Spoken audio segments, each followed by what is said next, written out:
Keenan, I'm ready to go. Go live, Keenan. Put these back. Keenan, go ahead and bring me up, Keenan.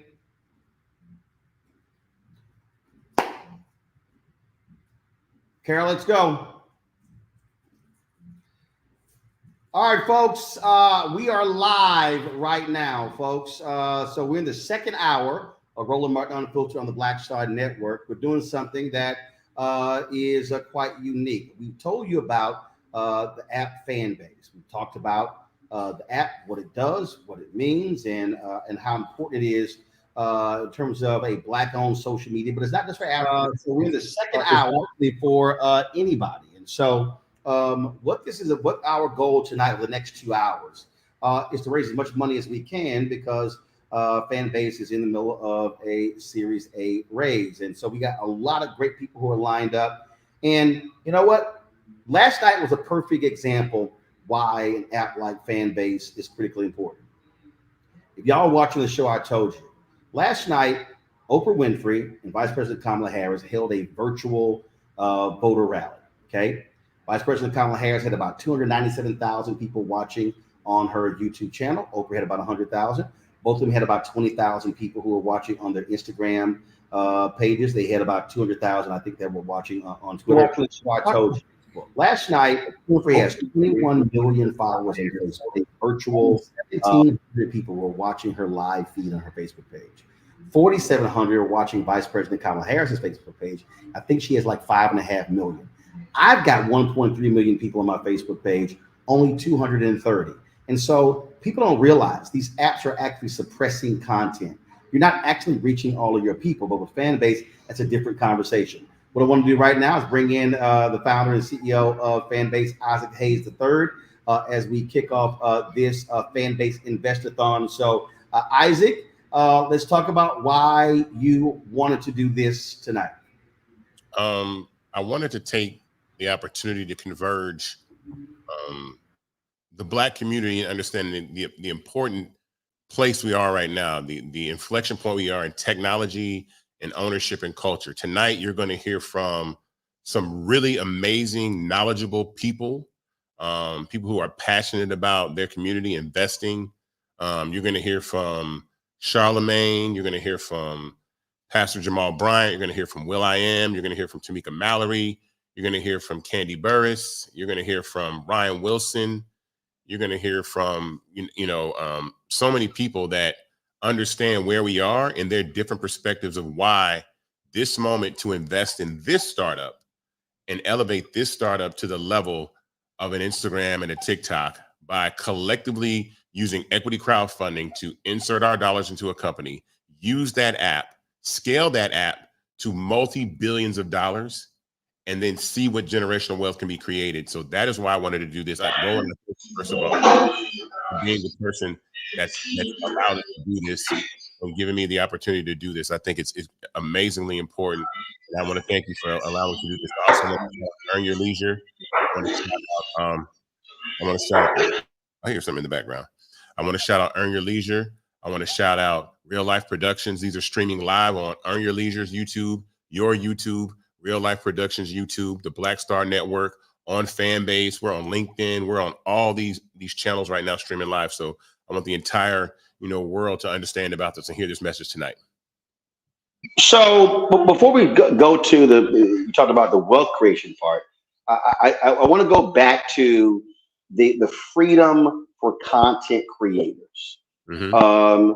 And you've done this numerous times where you've walked people through these things. So, but explain to people how these things work on these platforms where people think, oh, like I was discussing earlier, Cardi B has 165 million Instagram followers. Yeah. But Cardi B is not reaching 165 million. And what I talked about was like literally last night, Facebook deliberately suppresses news and political content, especially Black news political content. And we witnessed it last night. So although Oprah has 21 million followers, only 1,700 were watching on Facebook. And what's crazy is she's got 23,000 followers on YouTube, but had 100,000 people watching live. That's crazy. Yeah. No, I mean, well, content suppression is a normal practice for tech startups because they have to drive advertising revenue to themselves. So if you have 100 million followers on Instagram per se, you have the visual equivalent of the Super Bowl. That means you have as many people watching you that watch the Super Bowl 24 hours a day, 7 days a week. That means if you posted a piece of video content on your page, you could charge $7 million for that real estate.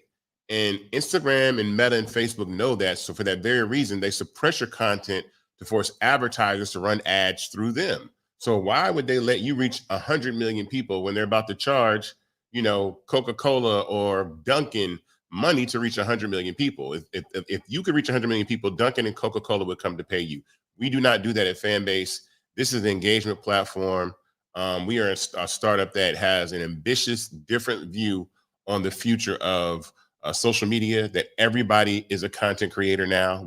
It is not just the people that make the elaborate content. It's the people that actually chat and have audio conversations and leave comments and going back and forth in the DMs and in the tweets. That's all content because they're running ads in between all of that content that you make. So I don't care if you're posting photos of pizza or you're making a mini movie. We are all content creators now in this new space. And so we have to move to the point right now that we get paid for our content, we monetize our content and do that. And so for that reason, I founded Fanbase. And also I wanted to give people the opportunity to invest and own part of the company. So that is why we're doing this tonight. All right. So first of all, we got guests going to be coming in, but for folks who don't understand, who may have never even heard of Fanbase, as a matter of fact, I was having a conversation today with a media CEO, and I was trying to explain to him that all that Fanbase has to offer. I said it's a combination of Clubhouse, Instagram. I said, you can do all of these things that you have to go to several different apps to do. You can all do it on one with Fanbase. I mean, well, so we're moving to a point right now where people want the everything app, especially younger people, right? The younger generations of kids, they want the everything app. They want to not have to jump from app to app and figure out, how to monetize their content or how to have fun. And so I wanted to take, and honestly, some of these functionalities existed just based off the sheer fact that the platforms themselves did not respect the creators. Clubhouse did not respect the first million people that joined Clubhouse and allowed them to invest. And so I went to my CTO and said, we're going to build audio chat rooms like Clubhouse and X Spaces in the Fanbase. And we did. And we were the first app, still to this day, we are the only audio chat platform that allows users to be tipped while speaking on stage or in the audience, or in the chat room, speaking on stage or in the chat room. And you can create subscriber audio rooms for you to have those conversations. They do not do that on Clubhouse. They do not do that on X Spaces, and Fanbase automatically allows you to do that. And we have something called branded audio that's amazing and incredible. And you'll see a little bit more about Fanbase tonight. But I want to kick this thing off with a message about what Fanbase is and where we're going. This is our statement in the way that we moving forward. So I want to start our program with this with our manifesto that really means a lot to what Fanbase is about. Bravery is not the absence of fear, but the ability to overcome it. We stand for those who defy suppression, who speak out, and those who walk the road less traveled.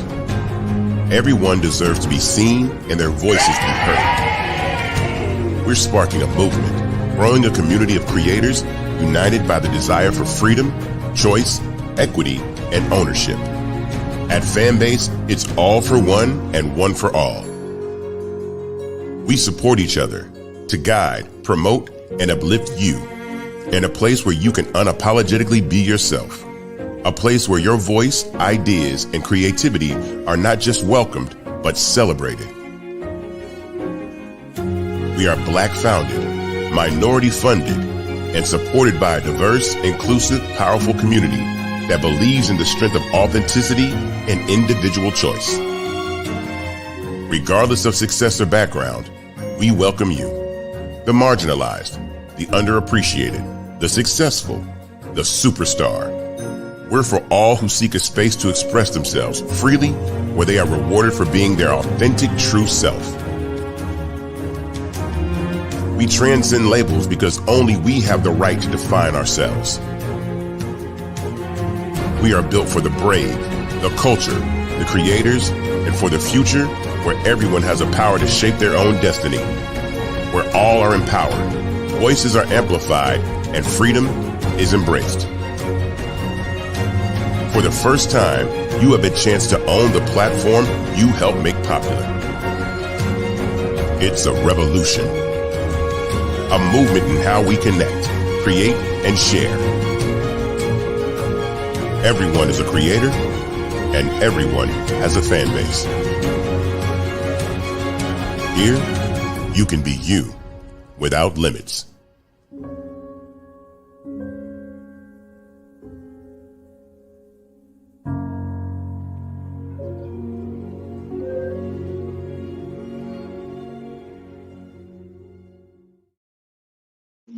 Well, I love that part, you without limits, because there so many of these other apps limit what people are able to do. And so, I see this also as an issue of freedom.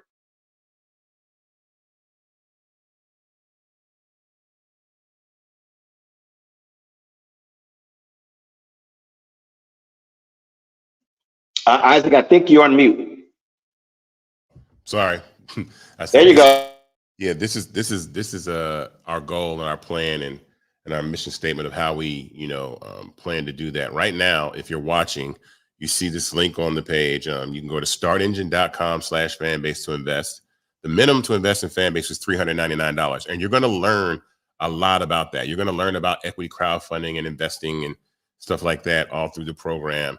But I want you to have the information. So I don't want this just to be a conversation about just saying, hey, invest in this company. I want you to understand the why this is important and learn a little bit about the information and things that you may or may not know. So, we'll start with that. But I know that we have a special message from the mayor of Atlanta to kick things off. And I wanted to jump right into that. I went with Mayor Andre Dickens. Good evening, everyone. I'm Andre Dickens, the mayor of Atlanta. It's an honor to be here today to celebrate and uplift one of Atlanta's most innovative and impactful tech startups, Fanbase. As mayor, I've always believed in the future of our city is rooted in the creativity, drive, and entrepreneurship of our people. Atlanta is known as a cultural and economic hub, a city that fosters talent across many industries and one that champions innovation. Fanbase embodies those very values. It's a homegrown platform that allows creators to connect, share, and thrive in a space where their talents are not only recognized, but rewarded. Fanbase represents the future of social media, where creators are no longer just a part of the audience, but they are stakeholders. This company is giving creators, especially those from underserved communities, a chance to build careers, generate income, and be their own brands without relying on gatekeepers or traditional methods of exposure. I want to commend Isaac Hayes III for his vision and leadership in making Fanbase a powerful tool for creative expression and entrepreneurship. This platform is more than just a business. It's a movement that speaks to the future of digital spaces, giving everyone, whether they're musicians, artists, influencers, or everyday people, the chance to build community, monetize their content, and take command of their futures. Atlanta has always been a city where innovation meets culture, and Fanbase is proving that this combination is not only possible, it's thriving. I'm excited about the future of Fanbase, not just because it's a great idea, but because it has the potential to positively impact so many lives, creators, businesses, and the communities that support them. The success of Fanbase is a win for Atlanta, and I am confident that this platform will continue to lead the way in social media space, both now, here, and globally. Thank you to everyone involved in this journey and to the creators who are using Fanbase to tell their stories and share their gifts with the world. Let's keep pushing forward. The future is bright, and Fanbase is proof of that. All right, Isaac. So we got a lot of people who are going to be joining us. Different celebrities that have invested, other people. But for people, for somebody who's watching, and if they want to invest, obviously information is there. You got a QR code on the screen. You got startengine.com/fanbase. How much do they invest? Still on mute, Isaac. Huh? Can you hear There me? we go. Now Okay. you go. So you got to remember your mic is on, but you got to hit that mute button on the StreamYard. Okay, I do. Okay, cool. The minimum to invest is $399. Our goal tonight, I said before, is to really increase, go to 15 million. We were raising 17 million. We've already raised over $2.1 million. So we're at 2.1 million. We'll go to the screen and show what's going on with the raise. So I tell everybody, go to startengine.com/fanbase. The minimum to invest is $399. But if you want to be specific, 25,000 people watching tonight, wherever they are, investing $600 gets us to $15 million. That's a lot. I know these platforms and all these people with, all these viewers and subscribers you guys have. Look, 25,000 people investing $600 and we raised $15 million for Fanbase. And so that is why, we're doing this tonight to really scale and continue to build this great company. And also, I want to remind people who are watching because it always happens. Folks talk about, well, this is so perfect example for me. Okay, I'm a fan base investor, I'm a fan base user, and so I like posting multiple photos. All right, so how do we do that? Can we do that? And so the functionality. I got to remind everybody. I remember when Twitter, when Facebook, when Instagram, when Snapchat, when Vine, all of those, they didn't have the functionality to then that they have today. I think wasn't Instagram initially videos like 10 seconds? When And then was like, yeah, when they added 'cause I videos, think and add videos. Vine was what, 7 seconds or something like that? Yeah. I remember I had some people, they said, Roland, why aren't you on the Vine? I said, because first of all, I don't believe in disappearing content. I said, I don't believe in creating content and it goes away. And so then when Snapchat was the same way, then Snapchat changed it where your content actually stayed there. I went, okay, I'll join that. It's still sort of the same thing. So you have to build up. All of these companies built up to where they are now, and that was based upon what they raised, how much was invested in engineers and technology, and the exact same thing with Fanbase. Yeah, I mean, our floor is the other app ceiling. So our floor is the ceiling of these other apps. So we kind of have to compete with these other platforms in ways that users expect. But we do an amazing job at that. The tech is solid. It's incredible. So I'm excited about that. I want to take people on the journey of Fanbase, and I want us to speak to somebody that really inspired me to first make Fanbase, and we can get into it and check it out. So here we go.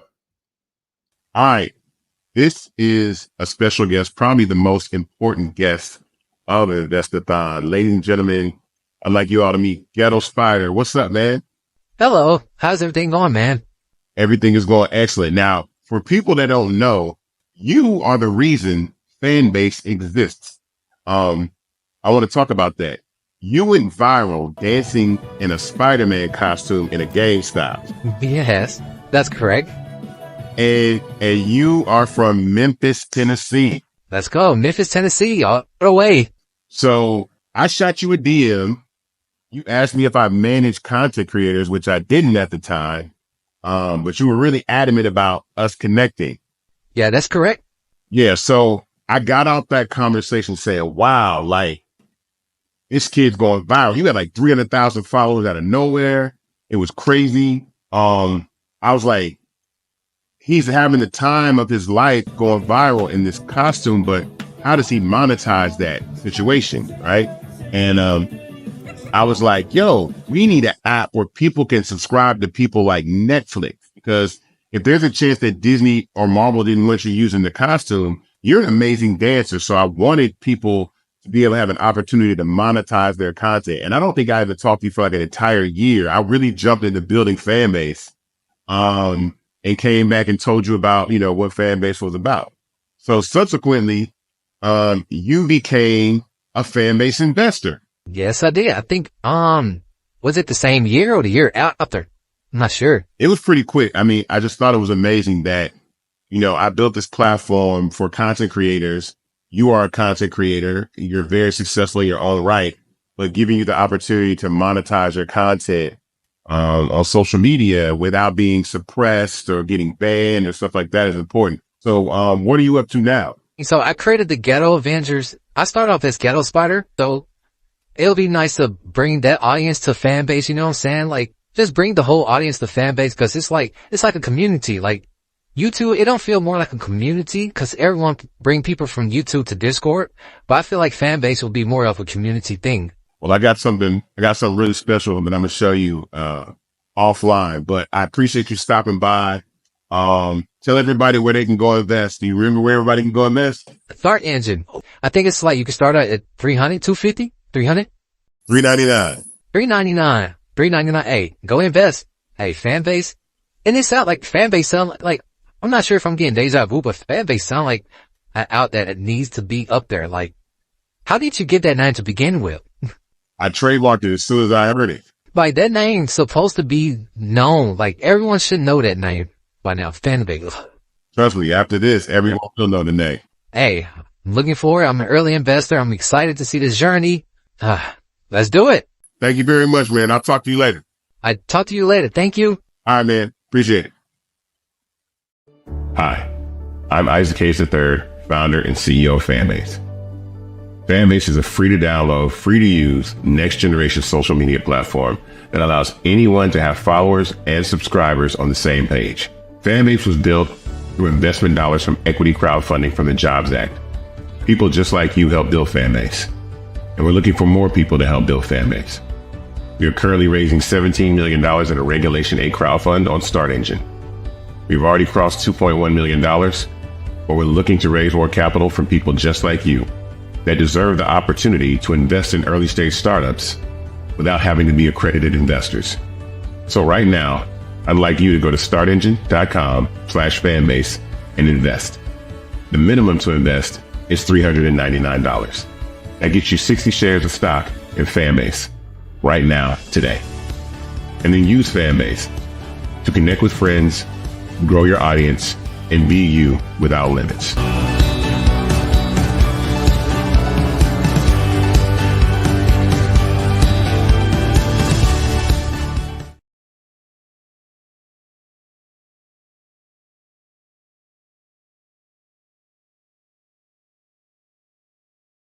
We're back at Fanbase invest-a-thon, and I got my guy, Desi Brown. What's up? Hey, what's going on, my brother? What's happening, man? Oh, man, bless. So I'm Desi Brown, the co-founder of the franchise game, marketer, connector. And what I want to talk about today is how important it is to invest in Fanbase. As a creator, we always are blowing up the other social media platforms, never to have an opportunity to actually invest back into the platform. And with Fanbase, it's your opportunity to not only blow up a Black-owned social media company, but to also make money through the platform, but also make money by investing in the platform. We've never had this opportunity with any other social media. And so it's very important to be on the at the intersection of culture and technology. And that was the reason that I invested. Isaac and I have been friends for years, and I invested through Start Engine very early on. So if you want that opportunity as well, make sure you go to startengine.com/fanbase, invest, get your money up. Let's make it happen. All right, man. Thank you, man. Appreciate it. Thank you for stopping by, my guy. I appreciate that. What's up, Justin? What's going on, man? How you doing? I'm good, man. Ladies and gentlemen, this is Justin Dawkins, a good friend of mine and one of my tech senseis that taught me about the tech industry when I first got started. How you doing, man? I'm doing well, man. It's a beautiful day here in the A, and happy to be here to support you and crowdfunding and just getting more people involved in the innovation economy, in the process of building a great technology and generational wealth. That's the idea. That's the dream. Where do we lack right now currently in investment opportunity for businesses like mine? Where are we lacking? Because equity crowdfunding has really served as a way that I can have investors invest directly in my business. Where are we lacking? Yeah, I think one, equity crowdfunding to me represents an opportunity to get everyday people involved in the innovation economy and get them involved in investing and helping to build local startups. Every startup that you've ever seen started out locally, started out with like a local group of people, whether that was in San Francisco or Boston or New York or here in Atlanta, and then it grows. And I think we miss that because we see the headlines, we see the Forbes list and the New York Times or whatever the case may be. But every movement starts with a small group of people, and equity crowdfunding represents that. And not taking advantage of that really, really misses the boat, misses a tremendous opportunity to get involved, A, early, but then B, to be much more instrumental in how a company grows and really helping to shape what it looks like as it grows. And so there's a lot of missed opportunity. A lot of great businesses are underfunded, under-resourced. And so equity crowdfunding and even some other tools, I think are great options, especially for a lot of startups and businesses that may not fit squarely into venture capital models or other equity models. I'm gonna put you on the spot. All good. Think about Fanbase. Now, as someone that came to you and said, hey, I want to build an app, Yeah. and we built one, tell me what you think about what we've been able to accomplish. Well, first of all, I say what you and the team have built over the years is just phenomenal. The technology is not easy. It requires a lot of intentionality, a lot of smart people around the table, obviously great engineering and design talent. But more than that, what I love about what you built is the community, and how you really, really focused on creators, especially when we look at where things are with other apps.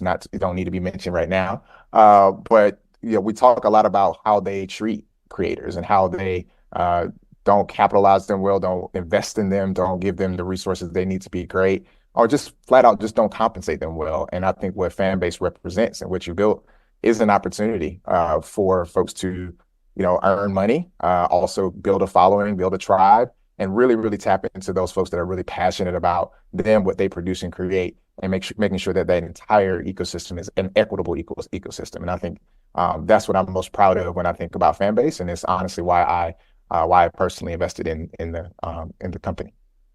Thank you. Yeah, I think I'm glad to have you as an investor. I think your cosign means a lot from someone that saw me work on this from the beginning and actually seen the tech and what we've been able to do. Let me ask you this, because I think this is also something that's important when it comes to Black tech, right? And one of the things I stress is infrastructure and ownership. We, especially in like entertainment and technology, like the infrastructures are primarily not owned by people that look like us, but yet our culture powers them. What are your thoughts on that? I think you hit the nail on the head. One of the things that makes the culture wonderful is that we are really great at building brands, telling stories, connecting. But when you look at building big companies, right, going beyond the brand, going into the systems, the processes, to your point, the infrastructure, it is critical that we own pieces of that as well. So I always like to think of it or liking it to, even the clothing or the apparel lines that we put out. Like, yes, we're good at putting dope graphics and, getting the right textures, but we don't own the cotton. We don't own the manufacturing. We don't own the process of actually producing the good. So we're really great at brands, and that's amazing, and we can continue to do that. But yes, we should go, as we like to say, go vertical. We should start looking at supply chain. We should start looking at owning our technology and the other things that make up the platforms in which we can produce more and more and more businesses, more brands, and we actually own more of it, which gives us really I think the power that I think we all want as a community. Thanks. Well, I appreciate you, coming through the invest-a-thon. This is something that's never been done before. This is kind of different. Yeah. I think this can serve as a model for us to continue to support each other and build businesses. So I appreciate your support. Let everybody know where they can go invest. Oh, that's easy. Startengine.com /Fanbase. Get in early. It's time. It's time to take off. I think we're in a wonderful transition as far as our economy, as far as the creator economy. And I think Fanbase is poised and in the right position to take full advantage of the moment and really enable creators as well as investors. And I think we can win together. Looking forward to it. Thanks, man. Well, thanks for stopping by, man. I appreciate it. Of course. Anytime. Appreciate it. Shout out to the whole Fanbase family, all the investors, everybody that's tuned in having this conversation. My name's Ebro. I host the morning show in New York City, Ebro in the morning, drive time. Also work at Apple Music as a host and do other work inside Apple Music as the global editorial head of hip hop and R&B there. And, a lot of content gets made by me, my team. And when I saw Fanbase was, being in a position to accept investors, I decided to invest and support, because we all know that Black content and Black creators set the trends. Some of the most engaged with content on the internet and on media platforms. And so with the company Fanbase positioning that as a priority to make sure that Black creatives and their content gets monetized and they get credit for it and they can build their businesses, I felt like it was a no-brainer for me to make an investment and participate. So I was honored to do so. I hope to do more as the technology grows and more tools become available for creatives. I plan to engage a lot more. So let's keep pushing. Let's keep sharing the message. And let's keep growing this thing. Now is a great time too. I think there's a lot of transition taking place in tech and in content. And so, let's keep pushing forward. Thanks for having me. Welcome back to the Fanbase invest-a-thon. My next guest is someone that is extremely important to what we're doing at Fanbase and our partnership with HBCU students in the Black community. I want to welcome Dr. Lisa Herring, the director of Propel, to the Fanbase invest-a-thon. How you doing, Lisa? What's good? I'm fantastic. It's so happy to be here with you today and excited about this time together. I think that, and most excited about our partnership with the Propel Center and with Fanbase. So let's talk about that real quick. Like, what is Propel for people that don't know Propel? And then we'll talk about our partnership. Yeah, so for the last year, I've had the pleasure of serving as president of the Propel Center, and the most frequented question that's asked is, what is the Propel Center? So with clarity and with great excitement, the Propel Center is the nation's first innovation tech hub uniquely designed to support our country's historically Black colleges and universities. The follow-up to that is, so what do you mean when you say an innovation tech hub?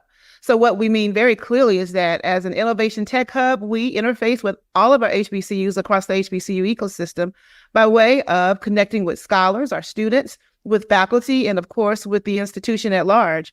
We provide upskilling opportunities for our scholars at the Propel Center, those who have an interest in careers that may not always be top of mind, but are top of mind as it relates to the workforce. So that can be AI, arts and entertainment, cybersecurity, critical partnerships that then also allow for us to prepare a space for our students to go into internships and apprenticeships. We also, Isaac, prepare and provide for our scholars micro-credentialing and upskilling opportunities in these fields, while simultaneously working with faculty to do professional development with them. Wow. I'm really excited about this because, right down the street from our new headquarters right now, you guys are going to build the Propel Center, which is a HBCU innovation hub for all the HBCUs in the United States of America. Tell everybody about that. Yeah, so when Apple and Southern Company invested approximately $50 million into the Propel Center back in 2020, it was done so as a result of what most of us know as a reaction to the George Floyd murders. Both Apple and Southern were not only intentional, but also very proactive in taking a stand with their investment, particularly under the area of racial and equity and social justice initiatives. For us, what that has meant is this investment in our HBCU ecosystem. We established MOUs, memorandums of understanding, with over 80 plus HBCUs across our 100 plus HBCU ecosystem. And the Propel Center will be housed on the campus of Clark Atlanta University on Student Movement Boulevard. We're about 4 years into existence, and we've spent the last several years developing our program. Our program has been inclusive of a Propel Learn platform that is an app that allows for students to have access to our courses and our micro-credentials. But I love to explain Propel in this way. It's an opportunity for students to be online, on-site, and on campus. And our on-site structure will be here in Atlanta, Georgia. We'll start our campaign for that very soon for additional funding. But most importantly, we're already on campus across the ecosystem. And as you know, we have this amazing opportunity to connect our students with industry partners who are also deeply invested in our scholars. Yeah, I'm excited about our partnership. One, Fanbase was founded specifically to allow creators to monetize their content, but more importantly, we understand the value that Black culture brings to social media and the opportunity for people to monetize their content. And then in the tech space, I wanted to also build something that I know that in the future, we could actually have people come along, be part of Fanbase, work for Fanbase. And one of the things that I, wanted to announce with you right now, which I think is extremely important, is that with this new raise and this invest-a-thon that we're doing, we are going to commit to a pipeline of creating job opportunities and getting people to come and work at Fanbase through Propel. And Yes. I'm so excited about that because I think it's more important that young individuals, young Black individuals have opportunity to work at tech companies, especially a social media company that's founded right in Atlanta, Georgia. So I'm excited to be able to announce that. Like we are committed to the pipeline of bringing a lot more Black students and Black employees into Fanbase by way of this partnership. So let me be very clear and intentional around celebrating and embracing this opportunity with you, not just for our professional partnership, but for what I've always believed all my life is our most important focus, and that's our scholars.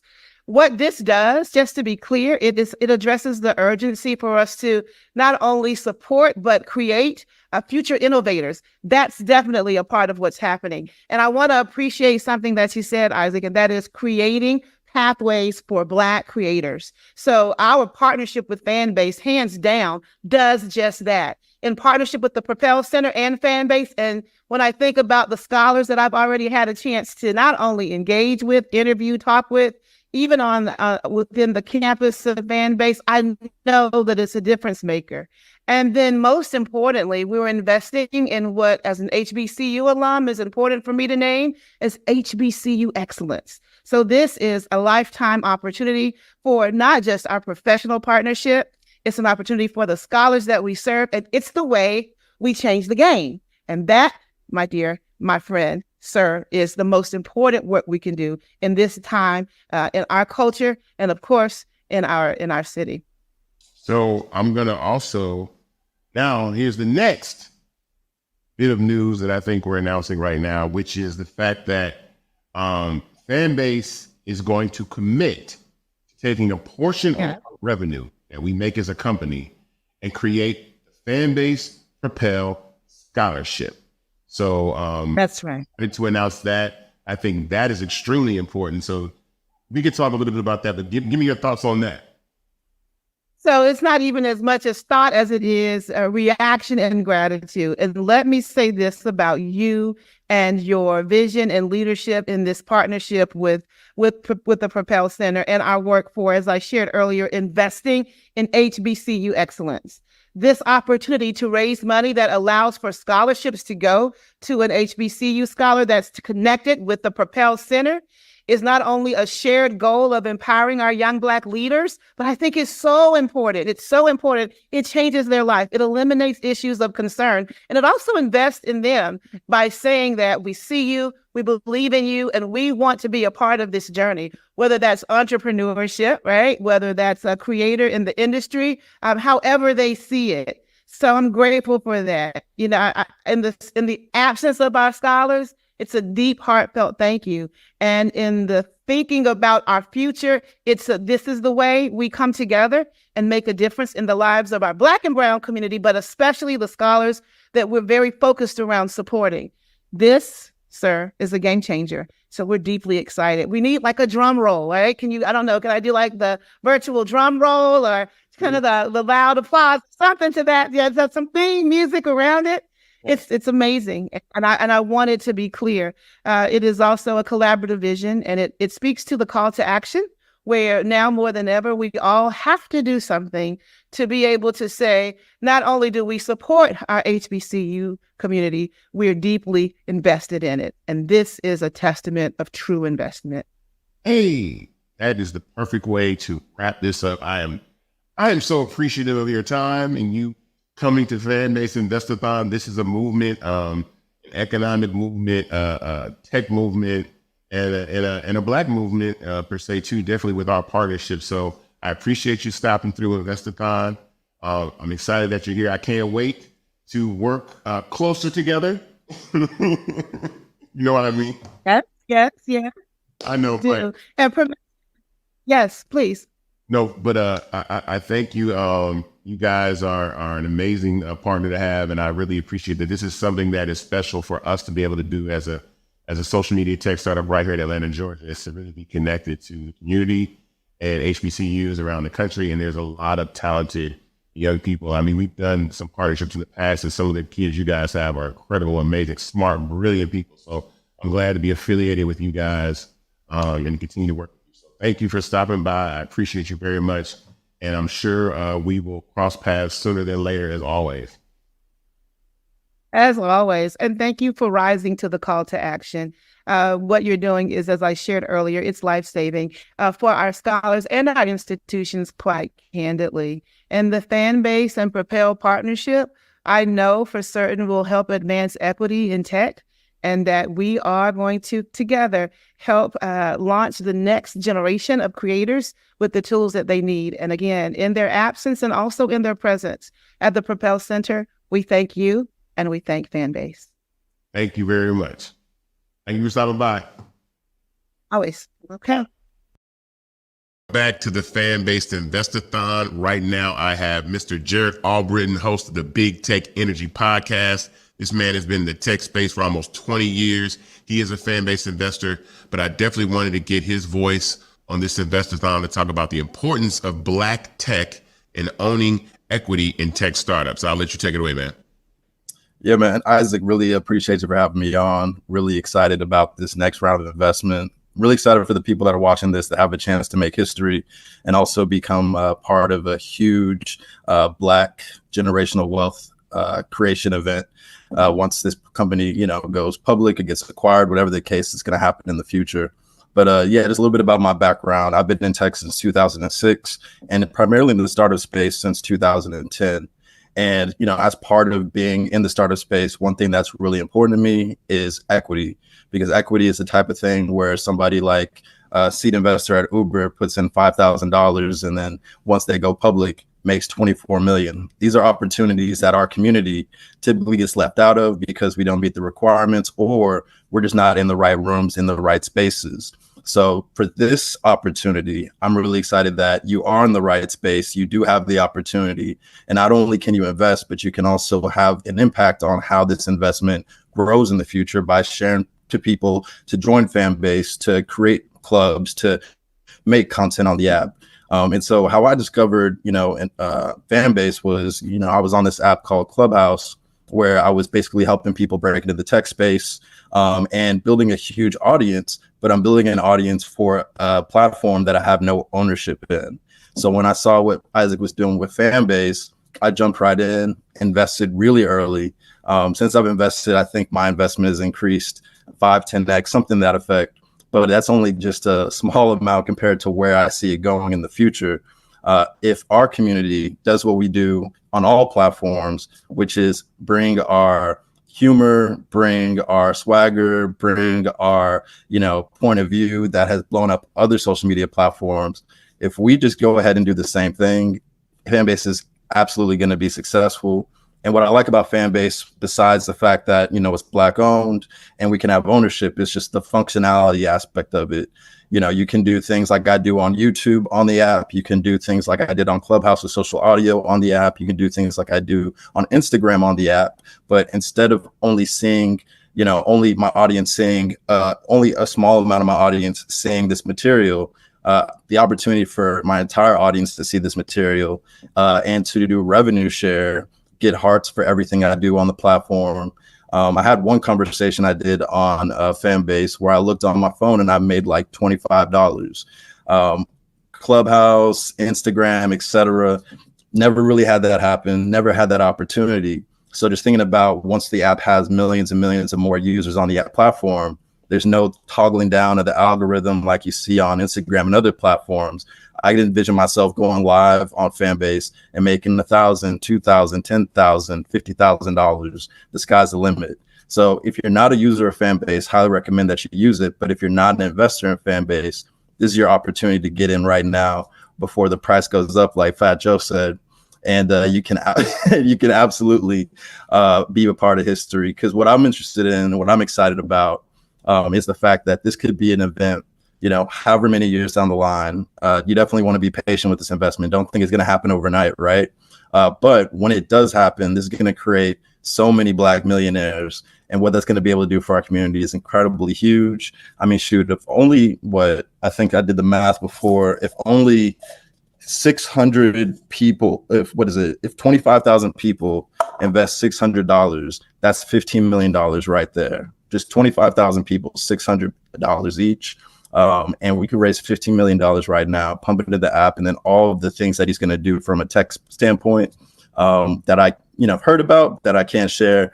All I can say is I'm really excited, and I really hope that you jump on this opportunity, because if you don't, and you see the company get acquired or go public or whatever that event is, you're going to be kicking yourself. So jump into it, get involved, spread the word about Fanbase. And yeah, when it comes to ownership, that's all that matters in this world, to be honest. And this is an opportunity to own something and be a part of history. So yeah, man, that's my passion and appeal to everybody in the space. And if you're interested in learning more about tech, AI, and how to get careers in tech, feel free to check me out on Big Tech Energy Podcast on YouTube, and Dr. J on Instagram, and Dr. J, more importantly, on Fanbase, where I'll be building community and really growing an audience there, and taking advantage of all the functionality that I can get on Fanbase. So that's it, man. Any questions? No, man, that's it. You said it perfectly. I got one question for you. Where can they go invest? Yeah, so if you go to startengine.com/fanbase, startengine.com/fanbase, that's where you can get a piece of this pie that's going to be worth a ton of money in the future. So that's where you need to go. All right, man. Well, thank you very much for stopping by invest-a-thon. I appreciate you. I know you're busy at a conference, you're doing your thing, but I'm glad you took the time out of your day to stop by the invest-a-thon for Fanbase. This is really impactful and powerful. I appreciate you, and I'll see you soon, man. All right? Sounds good. All right, my guy. Thank you.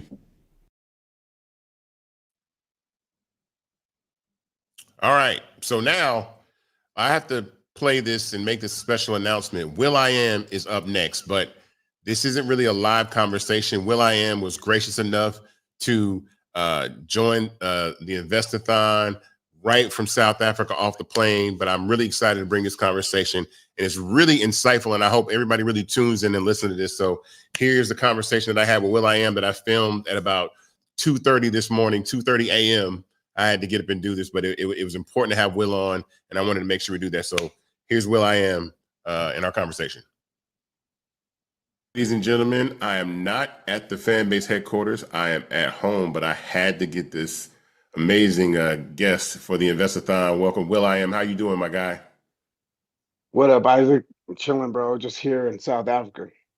First of all, I want to thank you because, when I reached out to you about this, you were saying, I think I'm going to be in South Africa, but let me check. And the fact that you, got right off the plane, made time to do this, I really appreciate you for that. You are someone that I extremely respect in the space of technology, especially what you're doing with AI and all the amazing things that you're doing. I want to ask you, when it comes to technology and Black culture, where are we lacking? Why do we need to own infrastructure and technology as Black people? I could say, we right now, everybody's at the same starting point. There's some people that are further ahead, the obvious ones, but for the most, the majority of folks, you know, we're right, we're all in the right place that because in the past everyone wasn't equal like this. And so there's people listening to this right now and be like, what are you talking about? How can you say we're equal in this? I'm coming from an optimistic, competitive perspective. And when you want to win, you know, to have a underdog, I'm way in the back mentality. I don't want to have that mentality. So I like to project where I am creatively. And creatively, we are, you know, we are far beyond. And because that's what it's going to take for us to truly dominate in this new renaissance that we're in. But by saying that we are all in the same starting place, we are all in the same starting place because there has been a reset. You know, this AI stuff is going to reset how businesses are ran. It's going to reset how people are educated. It's going to reset how, you know, going back to how businesses are ran, you know, there's going to be a lot of jobs that are going to be rendered obsolete with this new renaissance, but it's also going to create a whole bunch of new jobs, a whole bunch of new industries. And the folks that are going to create that are the creatives and folks that have massive imagination. And our community has massive imagination. More importantly, our community has a lot of unsolved problems, and we could solve those problems ourselves. And when we solve those problems ourselves with our massive power of imagination, that's going to catapult us in a realm and a vibe that we haven't seen. It's a whole new jump off. It's similar to, like, you know, the third industrial revolution, early 1900s, late 1800s. We are at that right now as far as how the world is going to change. And if you're creative or hyper creative, let's get creating. Let's compete. So with Fanbase, you know, and I also heard you speak about Fanbase. I didn't even know you talked about Fanbase when you were on The View that one time, and I was like, Will.i.am knows about Fanbase? Like, this is crazy. But how important is it that we own technology? Like, the goal of what I'm doing right now is the fact that I'm creating the opportunity for people to invest and actually have equity in a tech company at an early stage, which we didn't really have a chance to do. So how important is that? Okay, I was talking about Fanbase the other day. I talk about Fanbase a lot in interviews, or when I'm talking about, like, these mega companies, the very few mega companies. And there's nothing wrong with competing with giants. And if you think of, like, I don't know how many other Instagram alternatives there is, and there's one that I know of that just so happens to be Black owned, and that's Fanbase. And it's important that we have Black owned awesomeness, especially if we're audacious enough to compete with giants. You know, if you're competing with a company that's worth $1 trillion and you come close, yo, that's what's wrong with that. You know, people are going to invest money in whatever stuff. You're going to invest money in somebody else's stuff, not even knowing, you know, that's somebody else's stuff at one point in time didn't really fuck with us. So, you know, in this renaissance that we're in, I think there's going to be few big companies. Wait, there's already a few big companies, but I think there's going to be more small companies than there are a few big companies. Like, the idea of having, like, a big company with a lot of employees and there's only a few of them making all the money, I don't think that's what tomorrow looks like. I think tomorrow looks like giant small companies, like a lot of them, because there's a lot of people on the planet, and fan base being, you know, an alternative that has a business model that supports creatives, and folks to have access to their reach. That's an awesome thing. And it's even more awesome that it's Black owned. I'll take that compliment any day. So right now, we are raising $15 million. Our goal is to raise $15 million. And I think that with that, it's going to give us a 3-year runway to really compete. A lot of times Black companies don't get access to capital through VCs. I mean, less than 0.5% of all dollars went to Black startups last year. And so equity crowdfunding, which is what I've been able to do to raise capital, this is the only shot I got. What do you think about equity crowdfunding? How do you feel about that? How do you think about funding our own business, even other types of businesses with equity crowdfunding? How do you think that can help build Black business in a way that's been difficult? Okay, I've invested in AI companies. I've started AI companies. I've sold AI solutions. And then I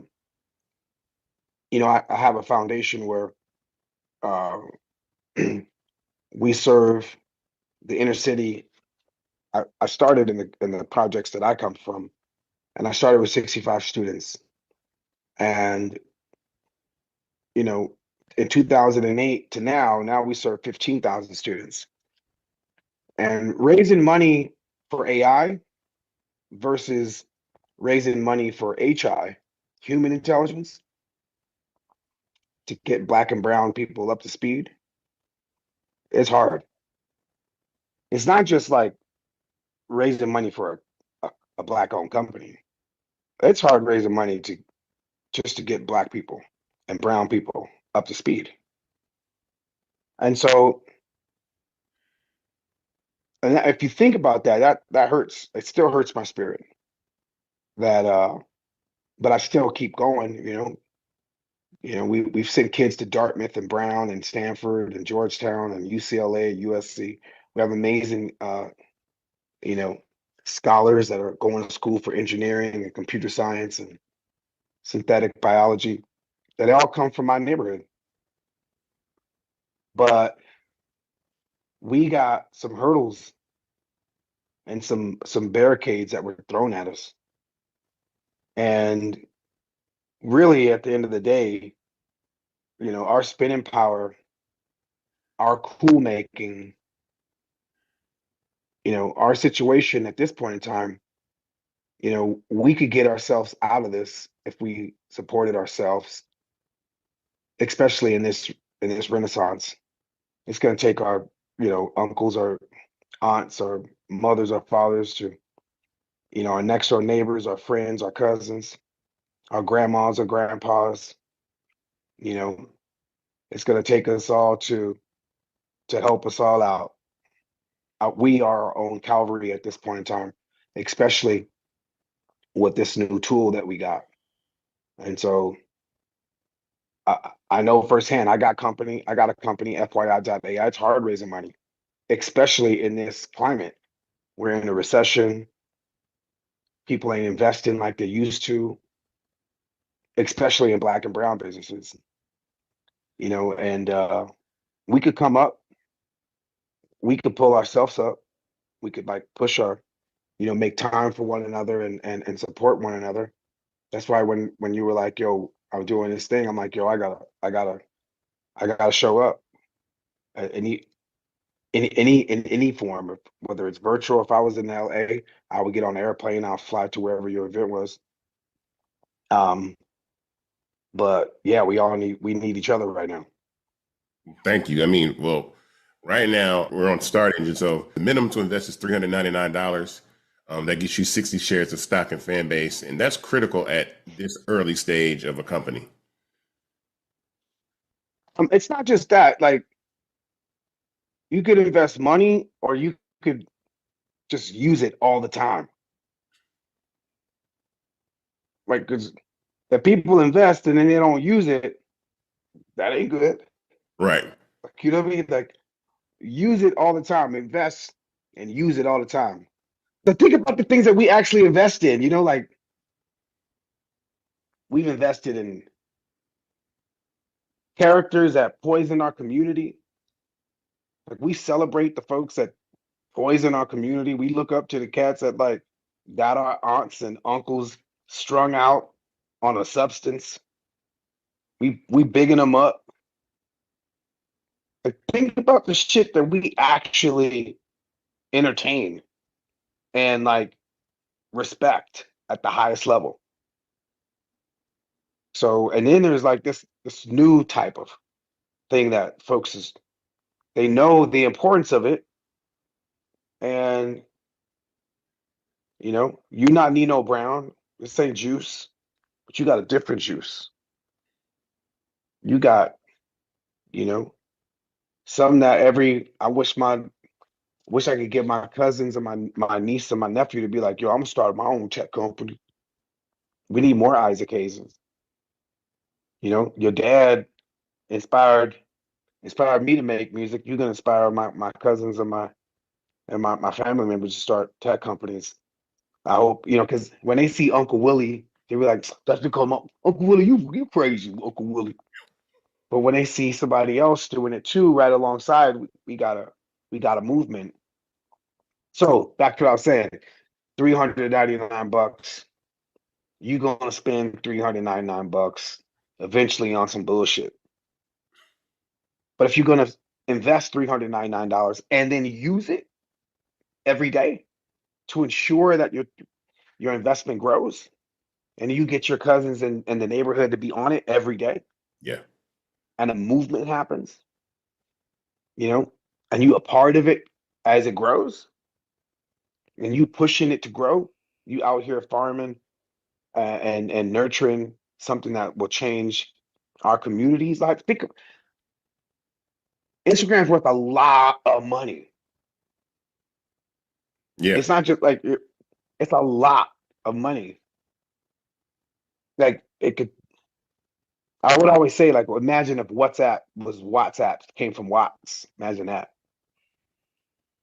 Oh, You yeah. know, TikTok is massive, but it's not just the loop. It's the you know, people using it all the time, believing in it.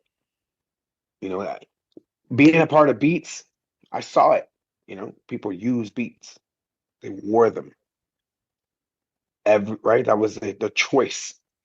And it was different from, like, you know, it was a movement. They spent their money and they wore them. Now, what you're doing is like community based. It's like, yo, invest, use it, and we all grow. That's pretty powerful. Yeah, man. I mean, I want to thank you. I know you're a busy guy. I appreciate you for taking the time. As soon as you land in South Africa, I want you to, you know, continue to lead the tech space, because I'm really tapped into what you're doing and everything that you do. We are allies in this tech space together, and I value your friendship and your mentorship and your experience very much. But I want to thank you for taking time to join us at the invest-a-thon. Thank you. And check out FYI.ai, all the folks listening to this. That's my company. Yep, we in the thick of it. Getting ready to deploy our tech across, you know, amazing hardware, partnered up with other companies as well. But salute Fanbase. Thanks for your bravery, your audaciousness, your ambition. Anything I could do to help, I'll be there. All right, peace out, bro. Thank you, my guy. I appreciate it. All right. All right, my man. What's up, y'all? Look, Fanbase is more than a platform. It's a movement to empower creators, offering a unique opportunity for everyday people to invest in Black-owned tech, infrastructure, and help shape the future of social media. Investing in technology is essential for creating long-term wealth and influence in the digital age. The Black community must not only consume tech, we must own it. Discover how equity crowdfunding can serve as a powerful tool for funding Black businesses, allowing entrepreneurs to raise capital directly through their community through the Jobs Act.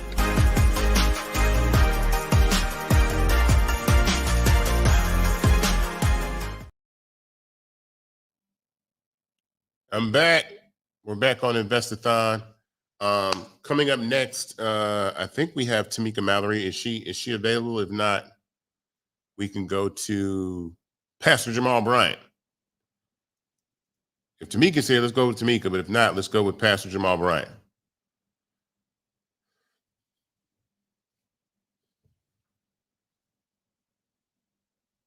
Oh, y'all hear me? While y'all wait, make sure you go to startengine.com/fanbase to invest. I think we just have a backstage issue, but how do you like it so far? Listen, we're raising capital though. I wish y'all could see the screen. We are raising money. We raised probably about $50,000, like really quickly. Like I think we raised about $50,000 in the first, 30 minutes or so, whatever, doing this. So it's running up. Go to startengine.com/fanbase right now and invest. Tell your friends, share these links, share your YouTube links. Like take these YouTube links, throw them in your group chat, tell all your friends what's going on. There's a lot more people coming up to speak. I want you to hear all these people.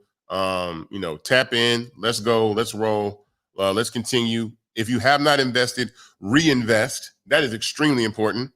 It helps us scale, and we're at an inflection point. We have to really take advantage of this moment to do this. So, let's roll. Where are we at now? All right, so waiting for Tamika Mallory and Pastor Jamal Bryant to connect. So they are not here just yet. And again, for folks who may have just started tuning in, this is the Fanbase invest-a-thon.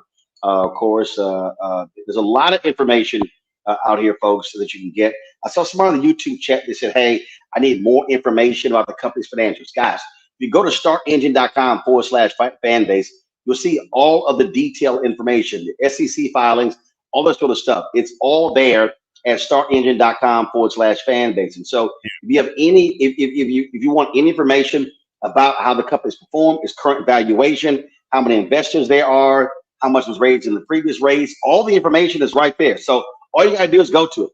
You can simply go to startengine.com/fanbase for that information. And so, this is really about the opportunity for us to be able to get in on the ground floor. And let me just say this, because this is the thing. You heard Will.i.am talk about this, and I talk about this all the time. And I'll never forget. I was the speaker at a Chamber of Commerce event, a Black Chamber of Commerce event in Houston. And it was very interesting because they had a live auction. And they had this diamond necklace. And then they had this, after the diamond necklace was a custom tailored suit. And so I sat there and I watched the diamond necklace sell for $600-700.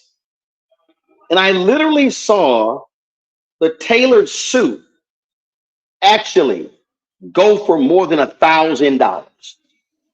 Now, why was I perplexed by that? First, that tailored suit, only you can wear it. You can't sell it. You can't, that's it. The diamond necklace actually is going to maintain its value or have more value. And I sat there and I said, is that how we, frankly, sometimes make decisions as African Americans? That's literally what I said. So I then look at, and again, Will.i.am made this point, look at the things that we buy. Look at the things that we invest in. So I'm just sitting here, and again, I'm thinking just functionally. So, 2 iPhones, okay? Now, because of what I do with social media and everything like that, and I've got T-Mobile and I got Verizon, all that sort of stuff like that. Okay, so more than $1,000 for each phone. Okay, I got an iPad right here. I think this iPad was $1,100, whatever the number was. Okay, I got a MacBook Pro right here. I've got, other items here. Now, ask yourself the question, what do you spend money on? And does that money grow? Meaning, is it going to grow? Can it actually blow up? That's how you have to think. And I'll never forget the conversation and I wish I had pulled the video up. Magic Johnson. Magic Johnson was offered $1 million from Converse to sign with Converse. And he was offered Nike stock. He was offered Nike stock. And I'm gonna pull up. You're just gonna say Magic Johnson. Give me 1 second. Magic Johnson and Nike. Okay. So it was 1979. Nike was not Nike then as it is now. Phil Knight did not have the money to pay to give folks big salaries. But he offered Magic Johnson stock. Magic Johnson turned the stock down to accept the Converse cash. Had Magic Johnson, and this is a story from August 10th, 2023 in Sports Illustrated. Had Magic Johnson not turned the stock down, the stock that Magic Johnson was offered last year would have been worth $5.2 billion. That means Magic Johnson would be the second richest African American in the country.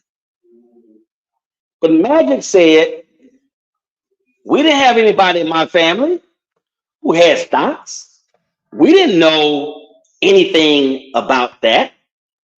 He said Converse was well known, took the cash. And that right there speaks to what happens a lot of times with African Americans. How we're not, frankly, from a cultural standpoint, because we've been shut out of these things for decades, for centuries. We don't think in terms of stocks, equity, and things along those lines. A lot of it's cash right now. Isaac has talked about African Americans who are huge on Twitch, who are huge on other platforms, who are getting paid very well. They have no equity. They got no equity. 50 Cent was at invest-a-thon talking about that. The initial liquor deal he was offered, marketing deal, wasn't an equity deal. Diddy had a marketing deal, wasn't an equity deal. When companies get sold, guess who gets paid? The owners, those with equity. So this is about you having an opportunity to, on the ground floor, get equity in a technology company, and in technology is the space where most wealth is actually being built. Isaac tells his story all the time. And Isaac, I can't remember his name. And again, people think, oh, big money. You tell the story of the guy who invested just $5,000 in Uber. And when Uber went public, his $5,000 investment was worth, was it 24 million? Yes, it was $24 million. So he just put in $5,000. Yeah. There's somebody watching right now. You literally spent $5,000 on a vacation. Yes. I'm not saying don't go on vacation. But what I am saying to our people, we have to make decisions on what are we spending our money on today and what it could mean down the road. I can't wait until Jamal Bryant is here. He's here. He's here. Pastor Jamal Bryant is here. Yeah. All right. Bring that cap up. Back in invest-a-thon. You got him? For Fanbase, I got Pastor Jamal Bryant. How you doing, Jamal? What's good? Man, I'm super duper excited to be with you. And all the more, it's got to be serendipitous or divine timing. I am talking to you live from Tulsa, Oklahoma on Black Wall Street. Now, here's what's crazy. Yeah. I'm a pastor of a church, but before I was a pastor, I worked for the NAACP as the National Youth and College Director. And I need you all to hear something so critical. The Klan the government has never bombed a NAACP office, never bombed an Urban League office, never bombed a Rainbow Push office, never bombed a National Action Network office.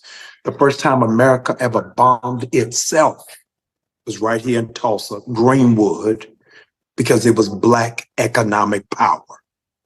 Their greatest fear is that we understand how strong we are economically. We are, Isaac, the 11th wealthiest nation in the world, and we got nothing to show for it but shoes and bags. When you and I were talking a couple of months ago, and you shared with me, if you could just get our own people to invest in Fanbase, it's going to be absolutely revolutionary. I need you all to understand something so critical, that the next step after civil rights is civil rights. And those civil rights, hear this, are coming through technology. This is an economic boom that all of us have got to be a part of. Benjamin Mays, former president of Morehouse College, said, you got to run faster or you're forever left behind. Do you know how many people wish they could have invested in Apple? How many people wish they would have invested in Dell? How many people wish that they would have invested in Microsoft and they missed the opportunity? I don't even know whether it's divine timing or Isaac was just in the spirit realm. But the reason why this week is so important for us to be a part of Invest-a-thon is 15 years ago this week, Mark Zuckerberg bought Instagram for Facebook for $1 billion. Do you think that he regrets that investment? Not for one moment. Your greatest regret is not what you do. Your greatest regret is what you don't do. And so I want all of us to be a part of a fan base, that this gives us an opportunity to not be consumers, but to be investors. I know this is hard. Isaac, when I give you this, you can have a nosebleed and go need a nap for 20 minutes. It's hard for you to do it because 86% of Black people don't own a single piece of stock. So when we're talking about investing, I might as well be talking in Swahili, Arabic, or Hebrew, because you don't even understand what it means. Let's not live for today. Let's live for tomorrow. So I am giving the challenge for 25,000. How many are we challenging? 25,000 people. Yeah, 25,000 people to give $600 and change your future, your destiny. I don't want you to think about Fanbase. I want you to think about your future. I want you to think about your legacy that you're leaving behind. Isn't it amazing that Prince had no estate planning? Aretha Franklin had no estate planning. Michael Jackson had no estate planning. And so the state had to come and make a plan. For you to invest in Fanbase says everything that we need to know, that you're concerned about your children, concerned about your legacy, and concerned about the future. 92% of Black people, and I'm finished with data, I'm finished with stats, 92% of Black people don't know the names of their great-grandparents. And they don't know the names of their great-grandparents, drum roll, because they didn't leave them nothing. We at the funeral fighting over earrings and a stole, and mama wanted me to have a lamp. Because we've not made a real investment on how it is that we're doing it. I've been walking the street here in Tulsa. It is the 102nd anniversary of the bombing. And I came up this week because I wanted to see it. And because of one of our family members, the Bryants, owned a dry cleaning on this street. The Bryants was before the Jeffersons. We was moving on up. And I wanted to make sure that I remember not only our legacy, but those who don't know their history are destined and they're doomed to repeat it. Some Baptist preacher, the doors to the church are open. The ushers are coming now. I'm passing the gold plates. I need 25,000 of you all to partner with me to make an investment to the future. What's the website, Isaac, that we're supposed to go to? Startengine.com/fanbase. Yeah. startengine.com /fanbase. /fan base. Ask that you all would do it. And I need you to do something a preacher never tells you to do. You ain't never heard this in church. I'm telling you to start a rumor. I need you to tell this everywhere that what Isaac Hayes III is doing is radical and is revolutionary, and we got to protect him at all costs. So do me a favor. Not only do I need you to give, I need you to share this. I need you to please post this. Those of you, take the copy link and then put it in your group threads. The group threads that you are in right now, you got at least 3 of them that's at the top of your phone. Drop me into the phone right now and say, hey, y'all, let's do something. Every year, y'all planning on the same stuff. Let's go to brunch. Let's go to the Essence Festival. Let's go to the winery. This time, let's pool our money together. Let's not buy out the bar. Let's raise the bar and say, this is what it is that we're going to do and how it is that we're going to be forward thinking. After it is that you make this investment, add a title onto your social media handle. If you invest in Fanbase, add this title on your social media handle. Here it is, Afrofuturist. You are a Black person who is living for the future, and you believe that the best of who we are is not what we used to be, but what we're becoming.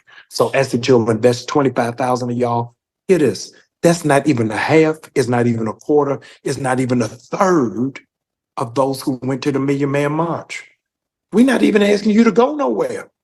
You ain't got to meet us at Centennial Park. You ain't got to meet us at the Lincoln Monument. So we're not asking you to buy no hotel. We're not asking you to get on Spirit Airlines. We're asking you right from the comfort of your home that 25,000 of you will be in lockstep with us.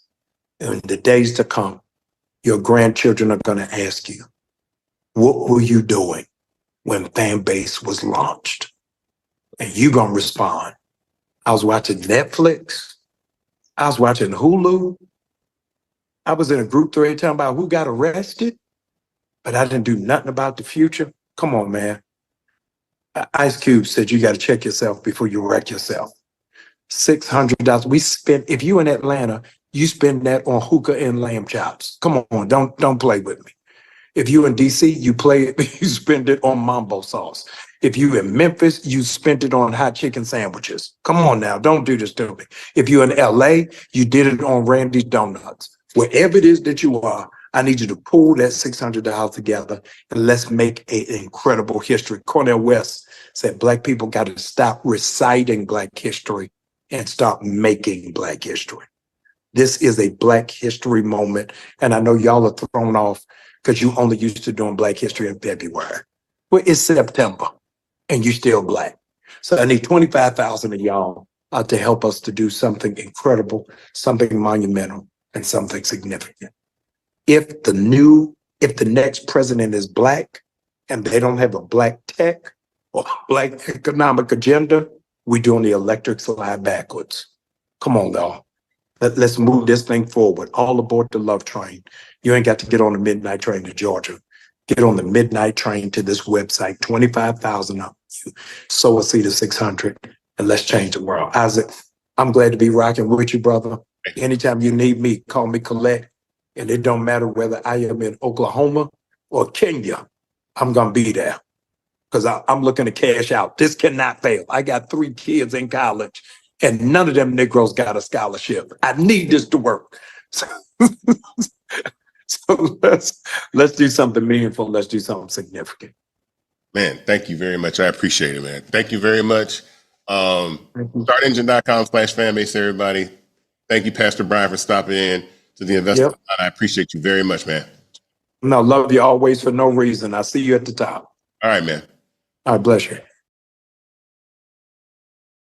We got a couple of great guests coming up, but I thought Jamal was gonna tell the story, but he didn't. I'm about to mess y'all up real quick. Herb Kelleher, if y'all know who that is, co-founder of Southwest Airlines. Jamal's daddy was the bishop, the AME Church in Dallas. Herb, y'all, I'm about to mess y'all up.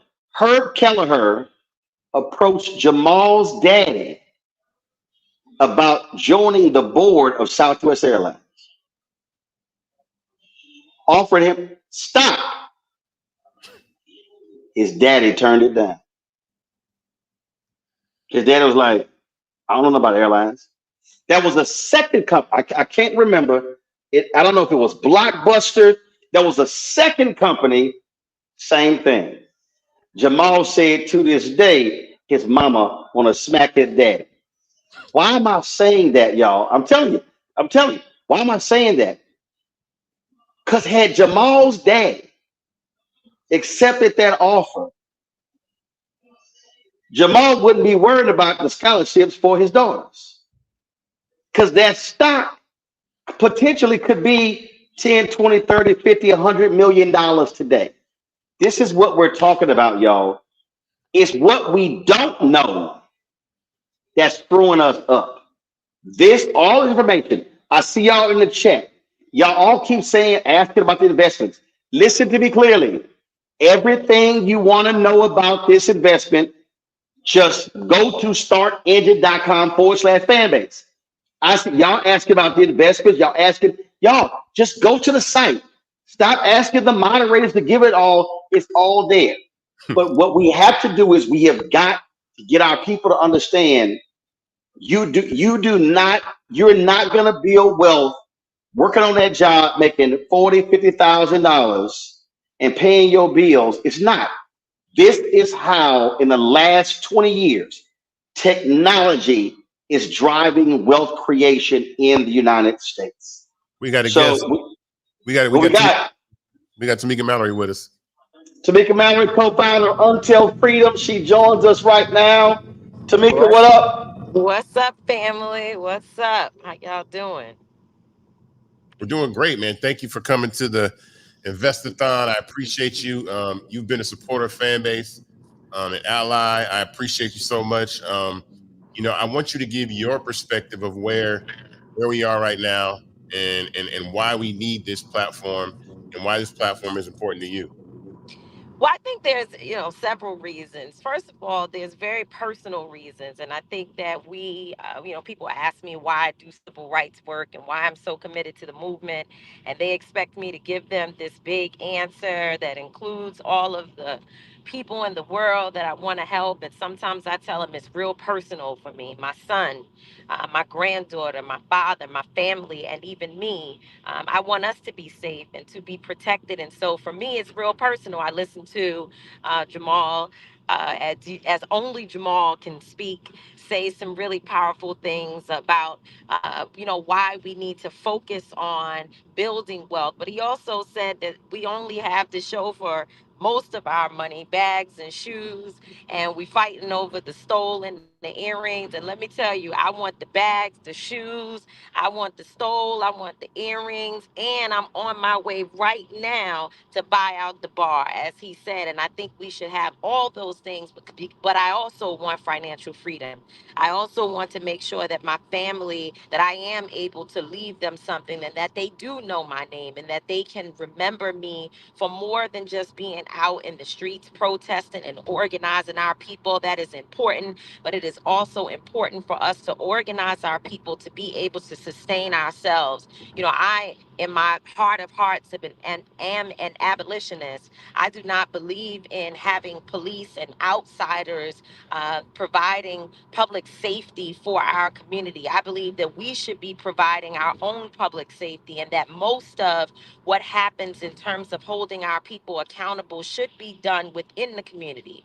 But that cannot happen if we do not have an economic engine that will help us to sustain a model, that will help us to pay for what it looks like to canvass our communities, to have the types of programs necessary for our people to be safe, to be whole, and for our people to be educated so that we can get rid of food deserts and all the things that's happening around us that creates the unfortunate circumstances where police are even needed in our communities at all.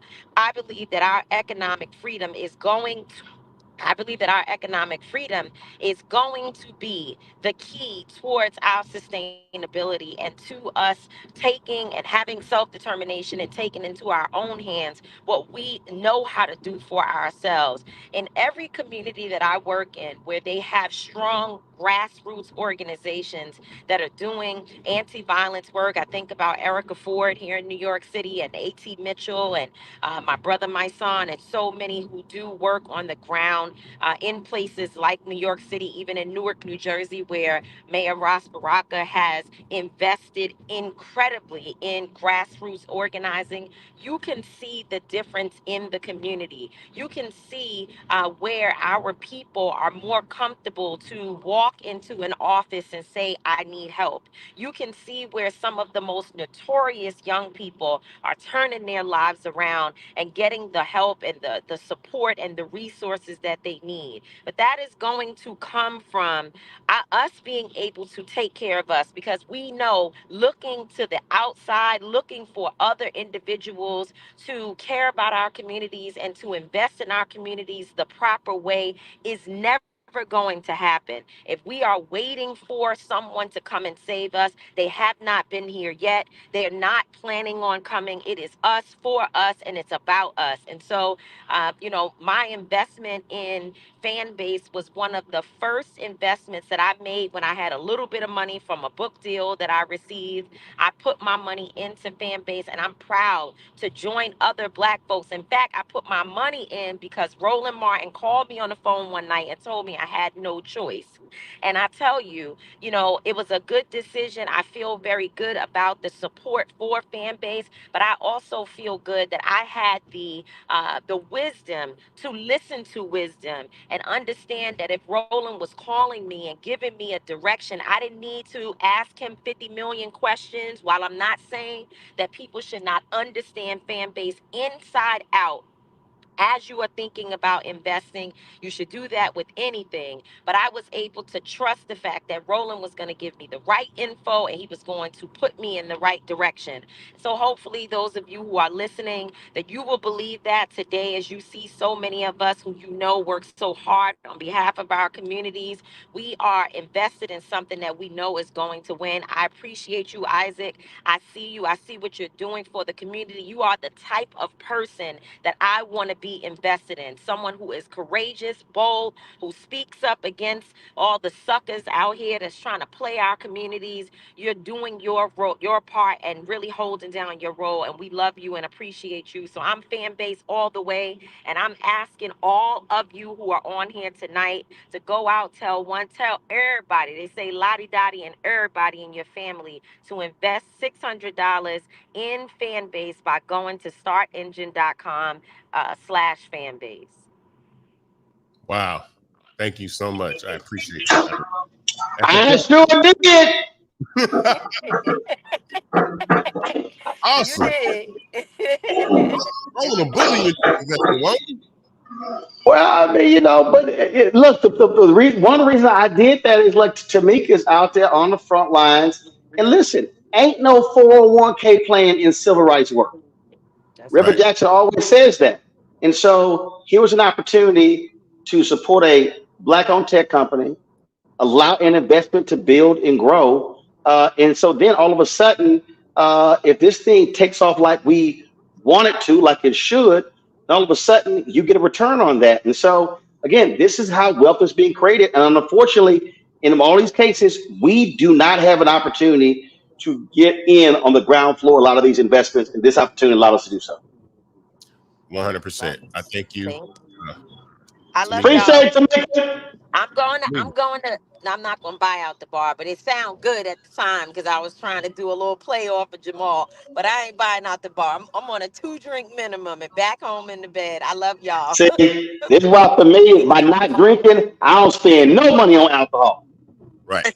We know. Water. We know. You tell us that all the time. And you don't You need got alcohol ever. all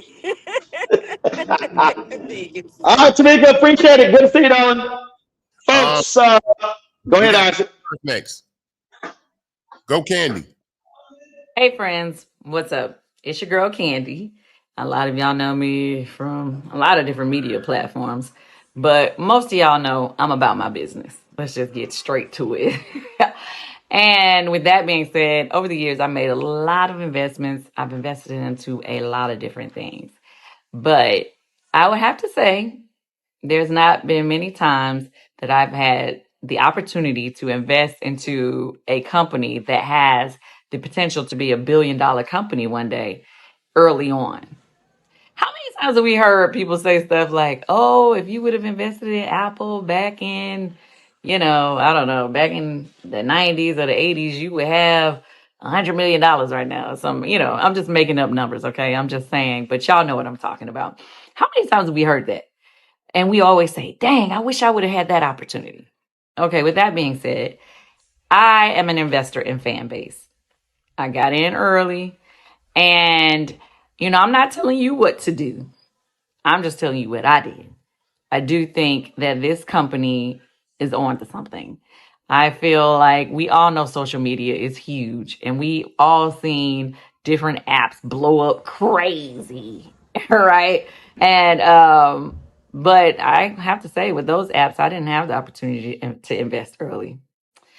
And with Fanbase, the opportunity is there. I encourage you to get more information. Find out more about Fanbase. I'm just saying.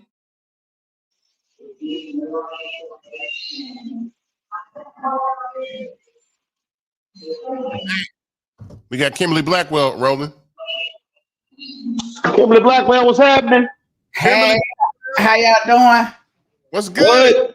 I'm glad to be here. I just want to say thank you for having me, Isaac. I was an early Fanbase investor, came in 2021. For me, I was glad that it was mentioned, Roland, and how you talked about Tamika. I started my business right out of college 25 years ago. So I kind of knew that I wasn't going to have the ivory tower 30-year vested fund waiting for me after retirement. And so I challenge the audience to think about, what is it and how is it that we are looking at financial freedom and future? And so for me, investing has always taken a priority in how I look at creating a legacy for my family and so many others, my community. I bet on a lot of founders. And what I can tell you about Isaac is that I am proud to take this investment in Fanbase.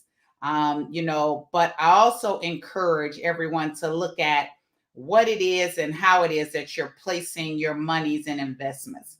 And so, as Candy mentioned, go out. I'm sure that they have resources that Isaac has mentioned in the sense of understanding the business, what it is by way of growth strategies and plan.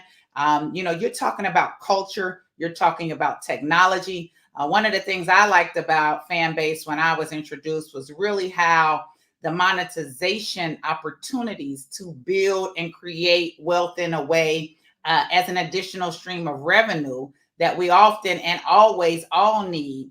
And I just thought it was, a very innovative and aggressive way to attack the competition. Competition is healthy. We have multiple platforms that we use, but we should also all be using and supporting Fanbase. And so for me, investing is personal. I got involved in investing very, very young. I will tell you, I've made some good ones and I've made some not so good ones. Investing is about risk, and you have to understand anything that you do. And the $600 or more, it's 25,000 people that we're asking to invest in today and, beyond. But what I would tell you is that you don't have to just do 600. And what I would also tell you is if you don't have 600, do what you can. No one should be doing anything that's going to, that if you can't afford to lose it, think twice about it. If you can't afford to lose it. But if you can, because we know that we're using money and spending money, as they've mentioned, in the club and or anywhere else, and a lot of nice accessories.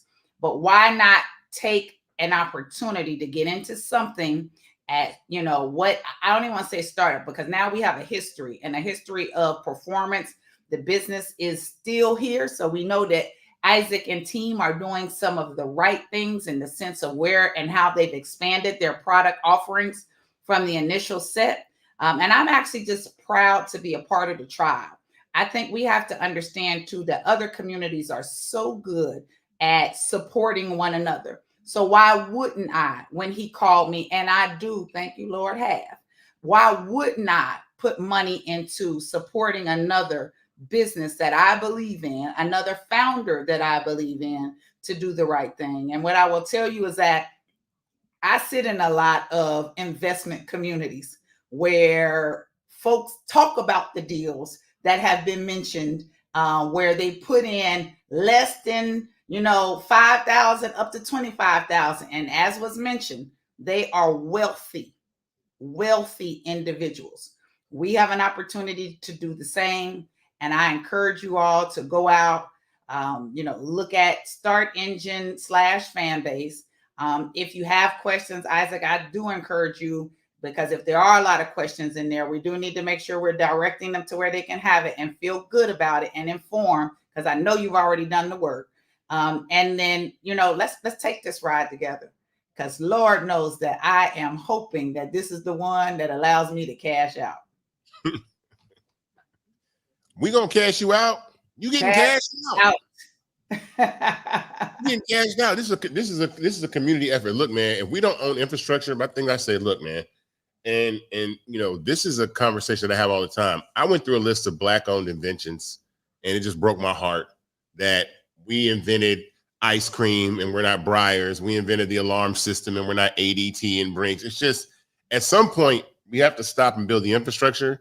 If we're not, we're just going to be assisting our culture through somebody else's infrastructure. And that infrastructure is going to be a billion, trillion-dollar asset that creates generational wealth for a bunch of other people that are not us. And it's just, it's time to do that. And if we don't, we do ourselves a disservice. And really, capital is really what separates, you know, all of it. It's hard to get capital. Like equity crowdfunding is really what is the godsend for us to be able to do this. But it's the win is that we all own this company together. Everybody's a shareholder in Fanbase, and by using the platform, you continue to make it grow, and it makes it extremely possible to do that. So I tell everybody, man, listen, we created scratching in hip hop, and we don't own the turntable company. There you go. Again, I just want, that's what happens, and I need everybody to understand, while we have been on this live, this story just came across. OpenAI, okay, the company. Mm-hmm. They have raised $6.5 billion in their latest raise. Now, mind you, the entire U.S. venture capital market is $150 billion. They raised 6.5 billion. So the reason I'm saying that, folks, they raised 6.5 billion. That means that they value that company at $150 billion. $150 billion. Folks, I'm telling y'all, Black people, this is a fact. Hey, Roland, and I need to say this too, because I do believe in folks understanding what they're investing in, but I will also tell you the game.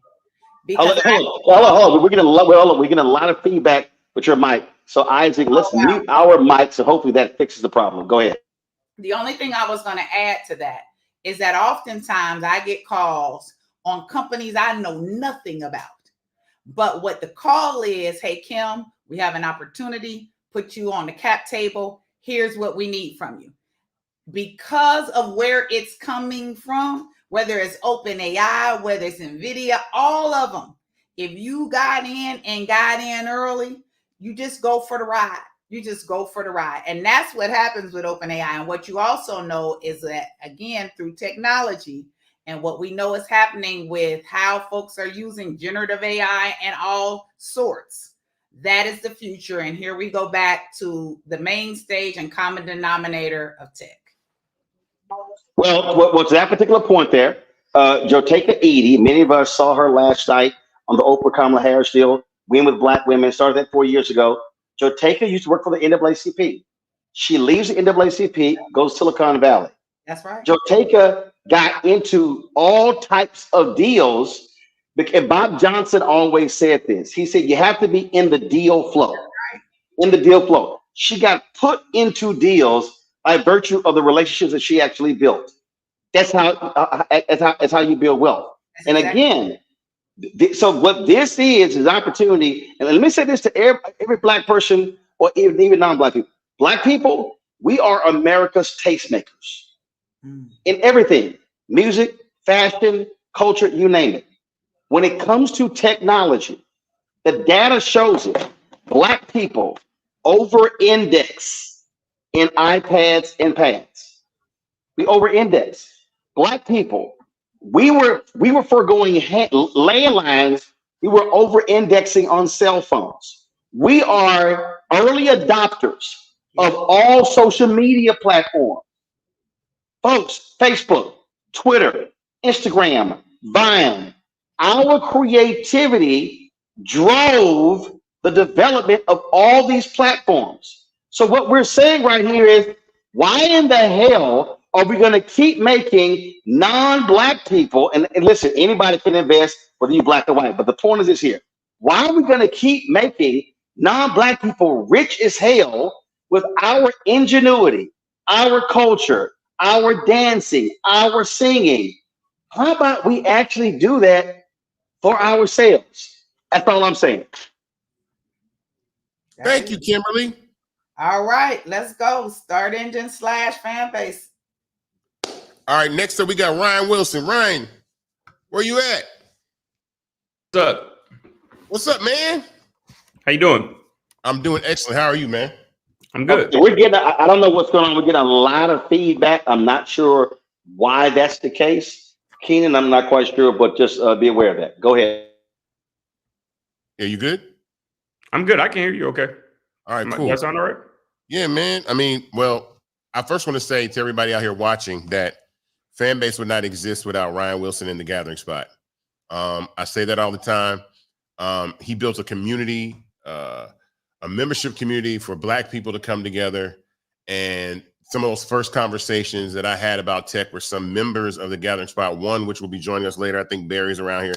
I see Barry backstage. We're going to talk to Barry in a minute. And I really bothered Barry, Jewel, and Justin about tech, and they were happy enough to do that. But I'm thankful that Ryan created a community, and he's big about community. And it's really one of the reasons why Fanbase does exist. So I thank you for that, Ryan. Thank you for being here tonight. I appreciate you. You're a Fanbase investor. You were always talking about this. We got some things we're going to work on with Fanbase in the audio space coming real soon. So, but I'll let you take the floor and share your thoughts. Well, first, man, all love. I was very humbling, right? Is to be able to hear stories like that. That's what TGS is here for, right? We have to be supportive of one another. And I think what tonight is about is that sort of support, right? We've got to come together. I listened to the last couple of conversations, and look, I do think it's important that we understand about any business that you're going to invest in, right? It's important to try to understand the fundamentals and what the upside is, right? But there's also something else that we should just be considering, and that's just being just like plainly supportive of an effort that's happening. We're not asking in this case for everyone's life savings, right? We're asking for folks to participate in trying to build continued momentum with something that to Roland's last point, something that we know that we can control, right? So I'm proud to be a part of the effort. Yes, because the upside is something that's interesting to me, right? But I'm even more proud, right? Because I love to watch a company start and continue to scale, and like there's return on my investment just for being able to participate in that part of the process. So I encourage folks, look, we are not in enough deals, but when there's a deal inside of our community with people that are doing good work, that have the same values that we have in terms of like what business can be about, we've got to step up to the plate and make sure that we're doing our part. So look, again, I'm happy to be here tonight, but I'm excited for where this is going collectively. We have the opportunity here in ways that we don't have with a lot of companies to really influence the future of this company. Yes, with our dollars, but also just with our participation. And that's huge. So all in all, startengine.com /Fanbase. And you've got someone that'll be a supporter for the entire run here, because it's genuinely an honor to be able to participate in any way in a company. Man, thank you for that. I appreciate you. We gotta continue to build and work and build our businesses, but especially in tech, people don't understand, like, we all have the ability to increase the value of a tech startup that we own.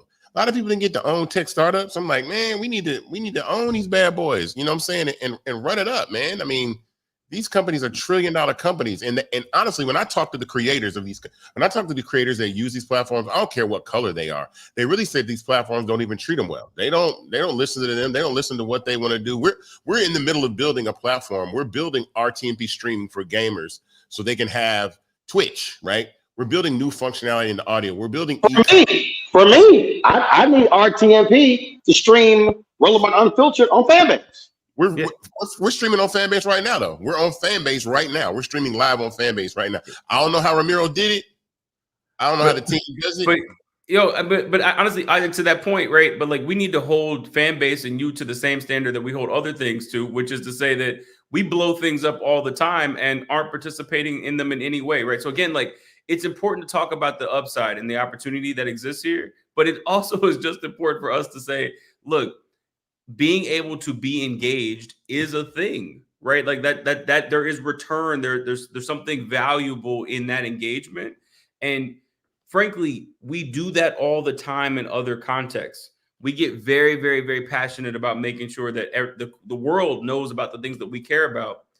We should keep that same energy here, right? Like, again, you'll make some money, yes, right? But before then, this is going to be a beautiful journey. And that is something that, again, I think we've got to continue to highlight.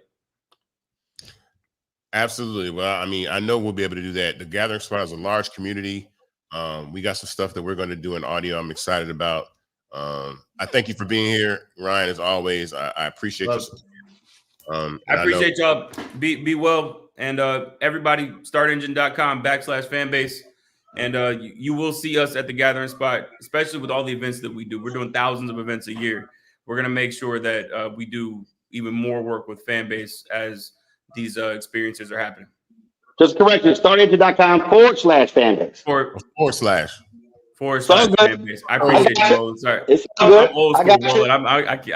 That's almost a reflex. I understand. Hey, we got about 4 minutes left, y'all, in the invest-a-thon. Pinky Cole was on. Brother, we got a little bit more than that. No, hold on. Pinky Cole. Well, you told me 8 to 10. Pinky Cole was on. Let's get Pinky back. But my frat brother Hill Harper is with us. Hill. Hey everybody. Hey, listen. It's wonderful to be on and listen. I am an investor, a very, very, very early investor in Fanbase, proudly so. And I encourage everyone to join me. Join me in investing in this company. I've invested in many companies. Some have worked well and the investments were great. Some have not. That's the nature of investing. But this is a unique opportunity.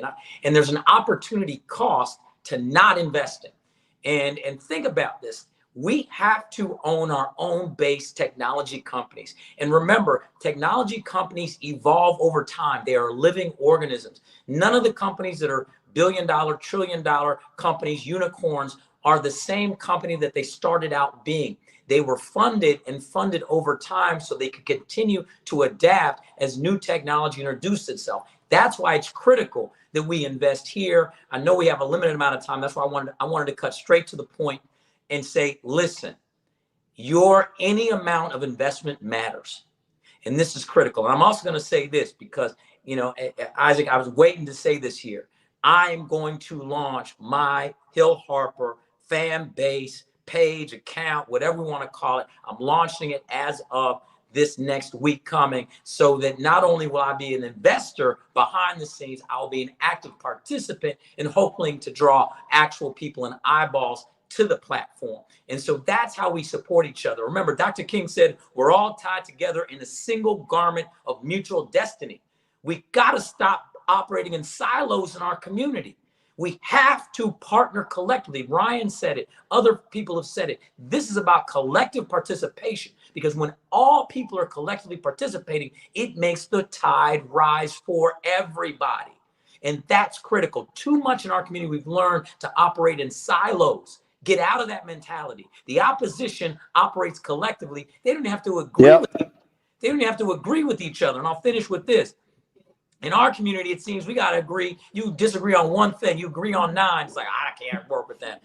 Now, the opposition, they can disagree on 9 things, agree on 1. They storm the Capitol together. Come on, y'all. We got to support each other. Let's go.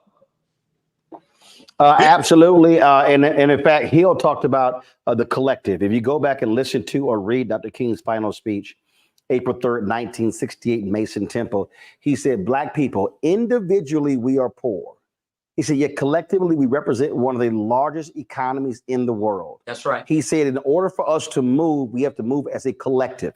So when Isaac talked about off the top, if 25,000 people contribute, invest $600, that raises to $15 million.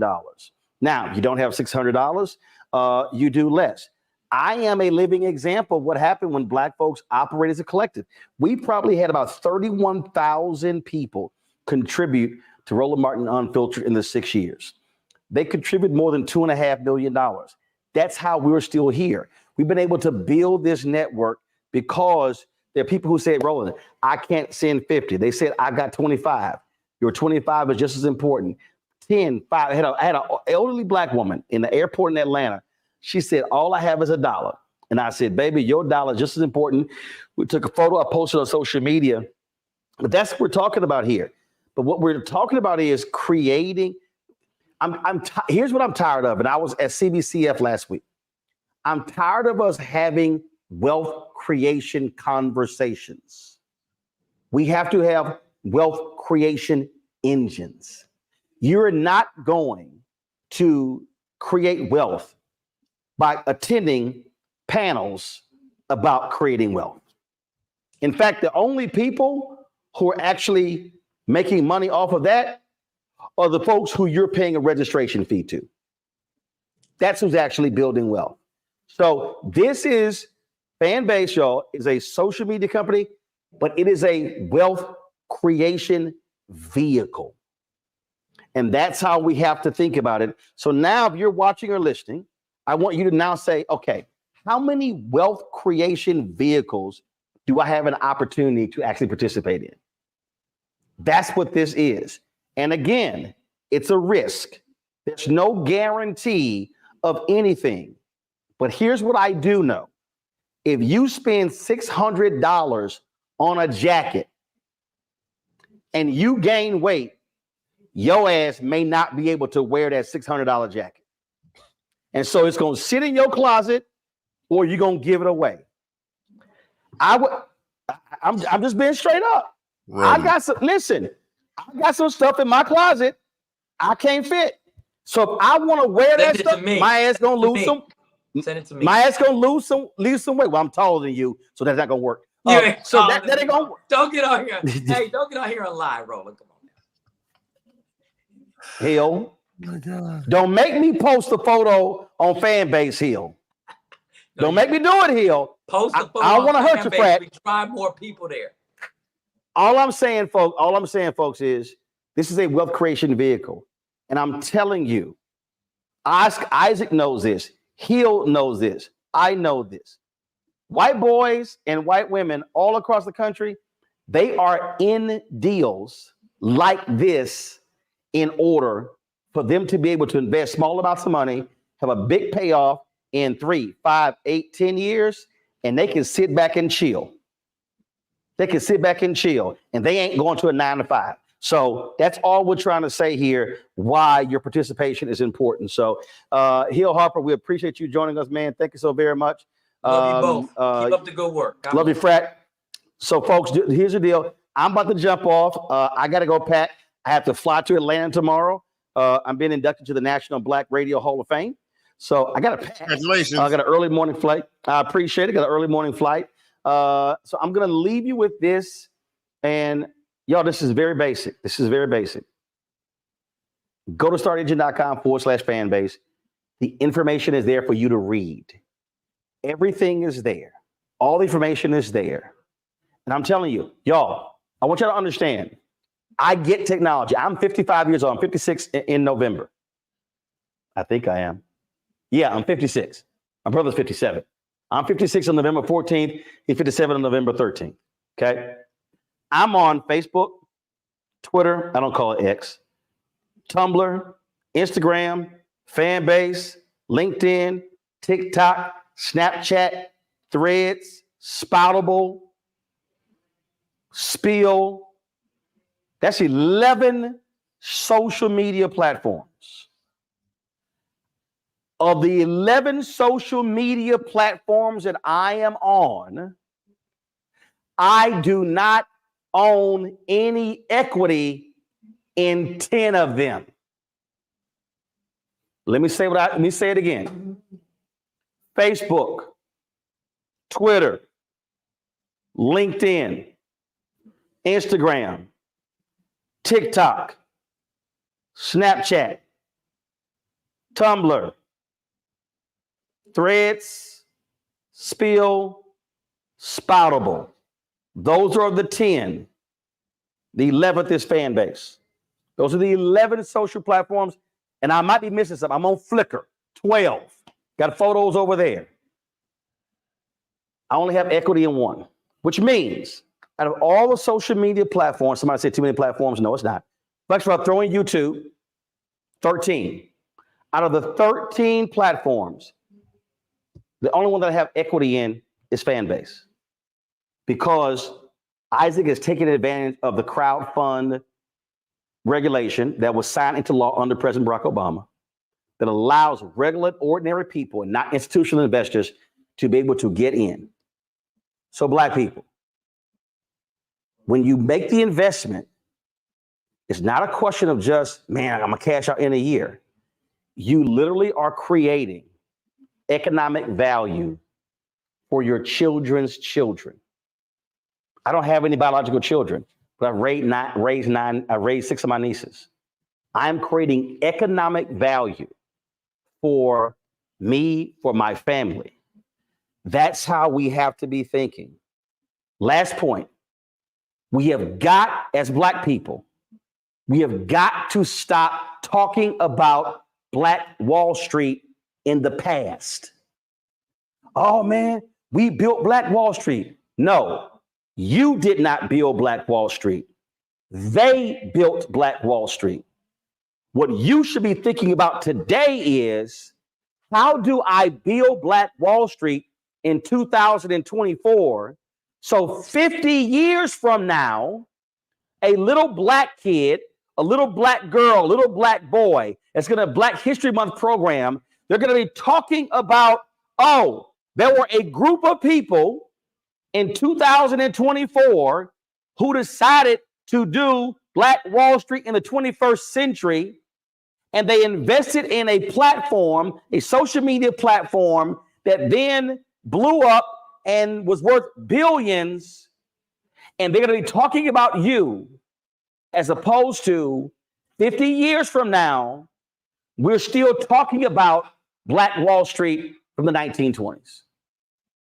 You got to make a decision today.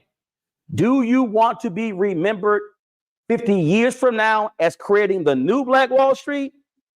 Or do you want 50 years from now, they never bring up your name because you bypass an opportunity to participate in Black Wall Street 2024? Isaac, I'm done. Thank you. But you ended your segment amazing. Appreciate you, Roland. Thank you very much. Appreciate it. Roland, I told Roland I'm gonna buy my Phantom one day. I don't know, when we get to the billions, Roland's getting the Phantom. Up next, we got Barry Givens. Where you at? Barry Givens in the building. Barry Givens to the front. There he is. Yo. You hear me all right? Barry Givens is one of my tech senseis. Shout out to Barry. So Barry's another one of the reasons that Fanbase exists. I annoyed him for quite some time. Him and his partners, Jewel Burks and Justin Dawkins. I bugged them every day to learn about tech, but Fanbase would not exist without Barry Givens and Justin and Jewel, because they gave me the information and the tools to really build this company from understanding the space of tech. So I appreciate you for that. I know you have your perspectives. You are out in this world. You are a You are a VC basically. Like you out there giving money to the No, not basically. That's kind of what I do for a living. So yeah. so yes, I'm a professional investor. So I run Collab Capital. Very relevant to this conversation because Collab Capital will, by the end of this year, we'll have a little over 125, $130 million under management. And we only invest in companies that are building innovative, huge solutions to big problems that have at least one Black founder on the team. Um, I'm going to get into why that's really, really important. But we've heard a lot from a lot of different people, and I just want to echo the importance of community, the importance of us just investing, not just in Fanbase, but you definitely should invest in Fanbase, but just investing in general and building generational wealth. I want to approach this a little bit from an education perspective and kind of how I approach. As posting on social media, you can just take your creative, select the audiences that I'm you getting want. some feedback. Okay, there we go. I want to approach this of how to make investments, right? So when I'm making investments, the first thing I'm looking at is the team. And Isaac and Ramiro have been killing it from the day that Isaac started this, from the time he brought Ramiro on the team. They've just been releasing product, releasing features. There's no doubt that they are building a good foundation to a company. And so typically as an investor, that's the first place that I'm going to start, is looking at the team and making that decision and checking that box. The second thing is the market. I'm not going to go deep into social media. Everybody uses it.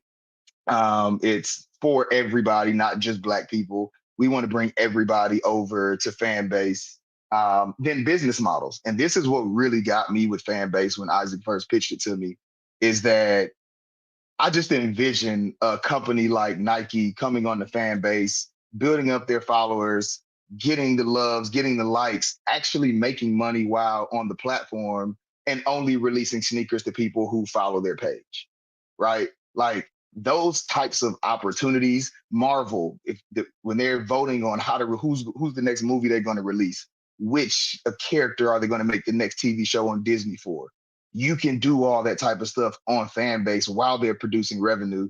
And while they're producing revenue, Fanbase is producing revenue. While Fanbase is producing revenue, me as an investor, I'm making money.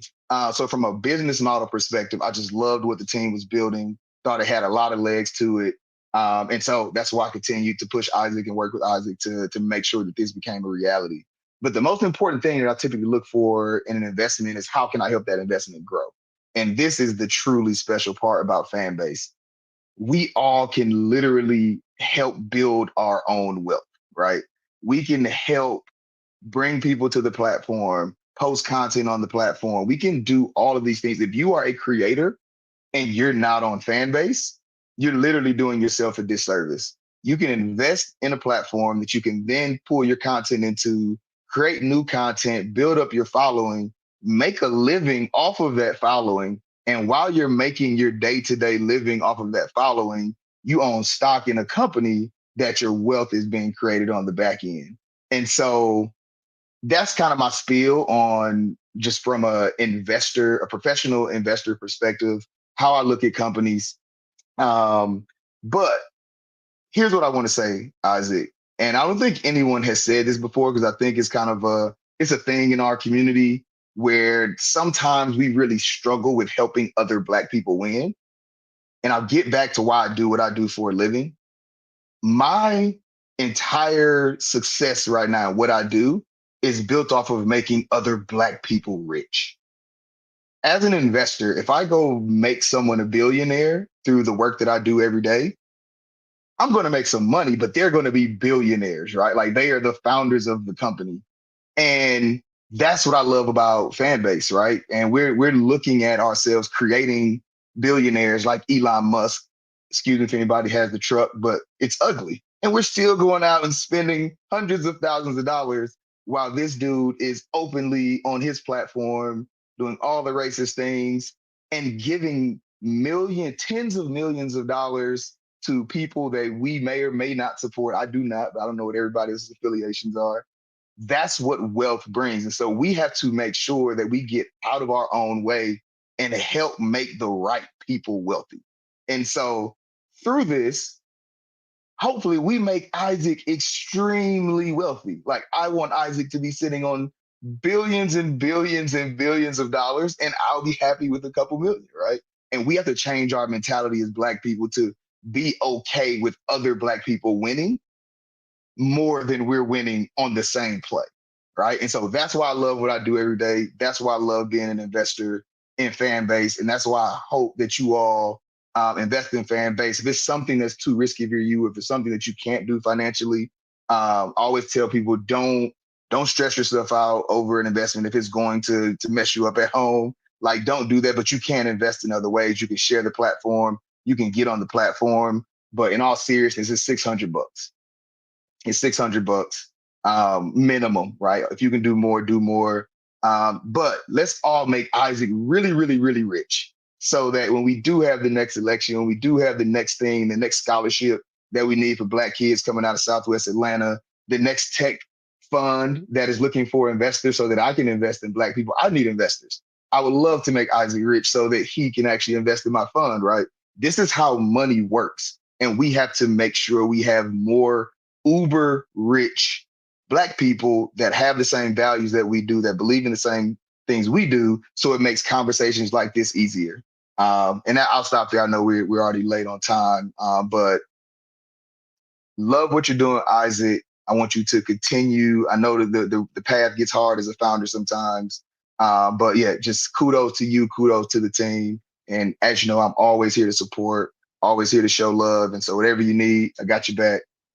But peace. My God, thank you. I got a word for that. You know, I got a word that I call. Well, you know that word I call, or word I use that we need. I was trying to be You know what? Just in case you want to post this later, I didn't want to go that far. It's all good. It's cool. I mean, we on the Black Star Network, but I want to keep it. You know, I want to keep it cool. But appreciate you for stopping by. Like I said, the fact that I can talk to you almost every day now, because we're around each other a lot more. Same office. Yeah, I appreciate it. So thank you for stopping by tonight and coming to invest-a-thon. I thank you so much. All right, bet startupengine.com/fanbase. Y'all check. Start engine. You said startup. Start engine. Man, look, it's late. And just like startengine.com. Same week. So I already know. Yeah, but it don't matter. I shouldn't have messed it up. Startengine.com/fanbase. Go join me as an investor. And I look forward to seeing y'all on the platform and at the celebration when we all on Isaac Yacht. All right, my guy. Appreciate you. Peace. Don Cannon, where you at? Where my guy Don Cannon at? Where the Cannon at? Uh-oh. There he is. Hey, man. Isaac Hayes for president. What's going on, man? What's going on, brother? Man, thank you for being here, man. I've known you for like 20 plus years. Yes, sir. We've grown in different ways in our businesses, and I love where you are with what you're doing with Generation Now. For people that don't know Don Cannon, you better know Don Cannon. He is responsible for some of hip hop's greatest hits, and also the co-founder and owner of Generation Now, a record label that has signed phenomenal talent, multi-platinum talent like Lil Uzi Vert and Jack Harlow. Yes, sir. They continue to build that. They are some of the best marketers I've ever seen. The content is incredible. It's amazing. Appreciate that. Glad to have you here. But we've been on this journey, so I want you to talk about Fanbase, your experience, investing, using, all that kind of stuff. But I'm glad to have you here, man. I appreciate it, bro. Glad to be here. I want to start off, being real. And the first thing that I have to say is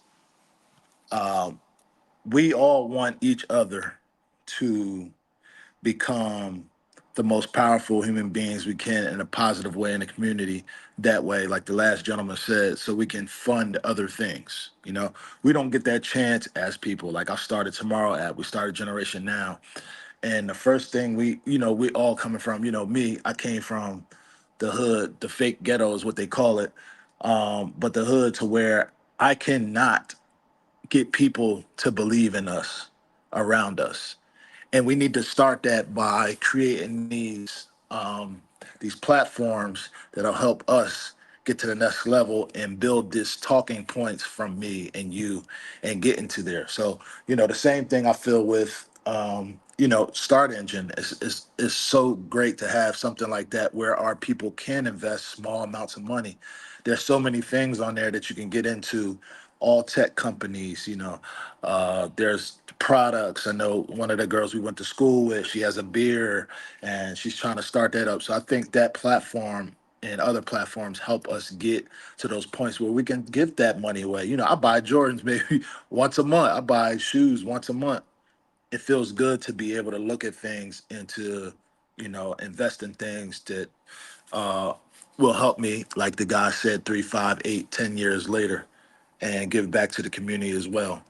So I see where we can run parallel as founders of companies and be those people that bring the community together to learn how to invest, build wealth, and do it for our families, friends, and those neighboring around us. I don't know where you went. I know you're a busy guy, so I don't want to hold you. You took quick time out to stop through, but you got to come by the office too, and we got to work on some other stuff together. I know. I heard you move right around the corner. You move right around the corner. We about to make Tech Village over there now, since they want to keep man, moving around. Look, I'm already working my magic. I'm already pulling. Look, that's the thing. I'm already doing with this position over here. I'm already pulling other black startups in this building right now. This building is getting browner and browner every day. Like Barry, who was just on Barry, me and Barry are in the same building now. So I see Barry almost. Yeah, I heard him say that. Yeah. So I keep hearing it's moving too. I keep hearing people going to Austin, people going to Miami, people still going to Frisco. Yeah. When it's dying down. Why not come to Atlanta and be a part of that? Man, I started rubbing my hands together because I was like, "Ooh, we got it, we got it." We a block away, so it's still Tech Village for sure. All right, man. I appreciate. Make sure you invest, man. I put some money into this guy. I want to see this guy successful, man. He's always been a stand-up guy. You win. This is look.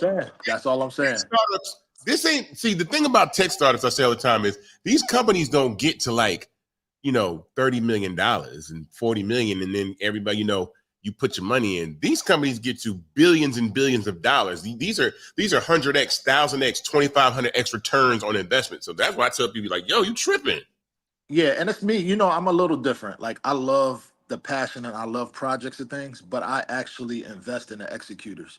And you're an executor. So I feel like you could take that brand to the next level and you can do multiple brands to the next level. So that's where I focus really as an investor. And we don't speak to that as much. A lot of people are like, well, I don't want to, get into coffee because I'm not, I don't drink coffee. I don't do these things, but I believe in the executor.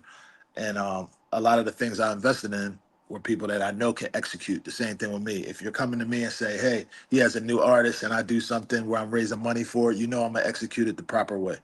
So those are the things that I look for as myself as an investor. But just make sure you take advantage of it. It's there. It's in front of your face. Start Engine /Fanbase. I love that platform. I love the scale. You can go there and get all the information you can from the app. I've seen a couple people in the comments talking about, well, if you raise the 17 million, what are you going to do with it? What is it for? These are questions that need to be asked, for certain people.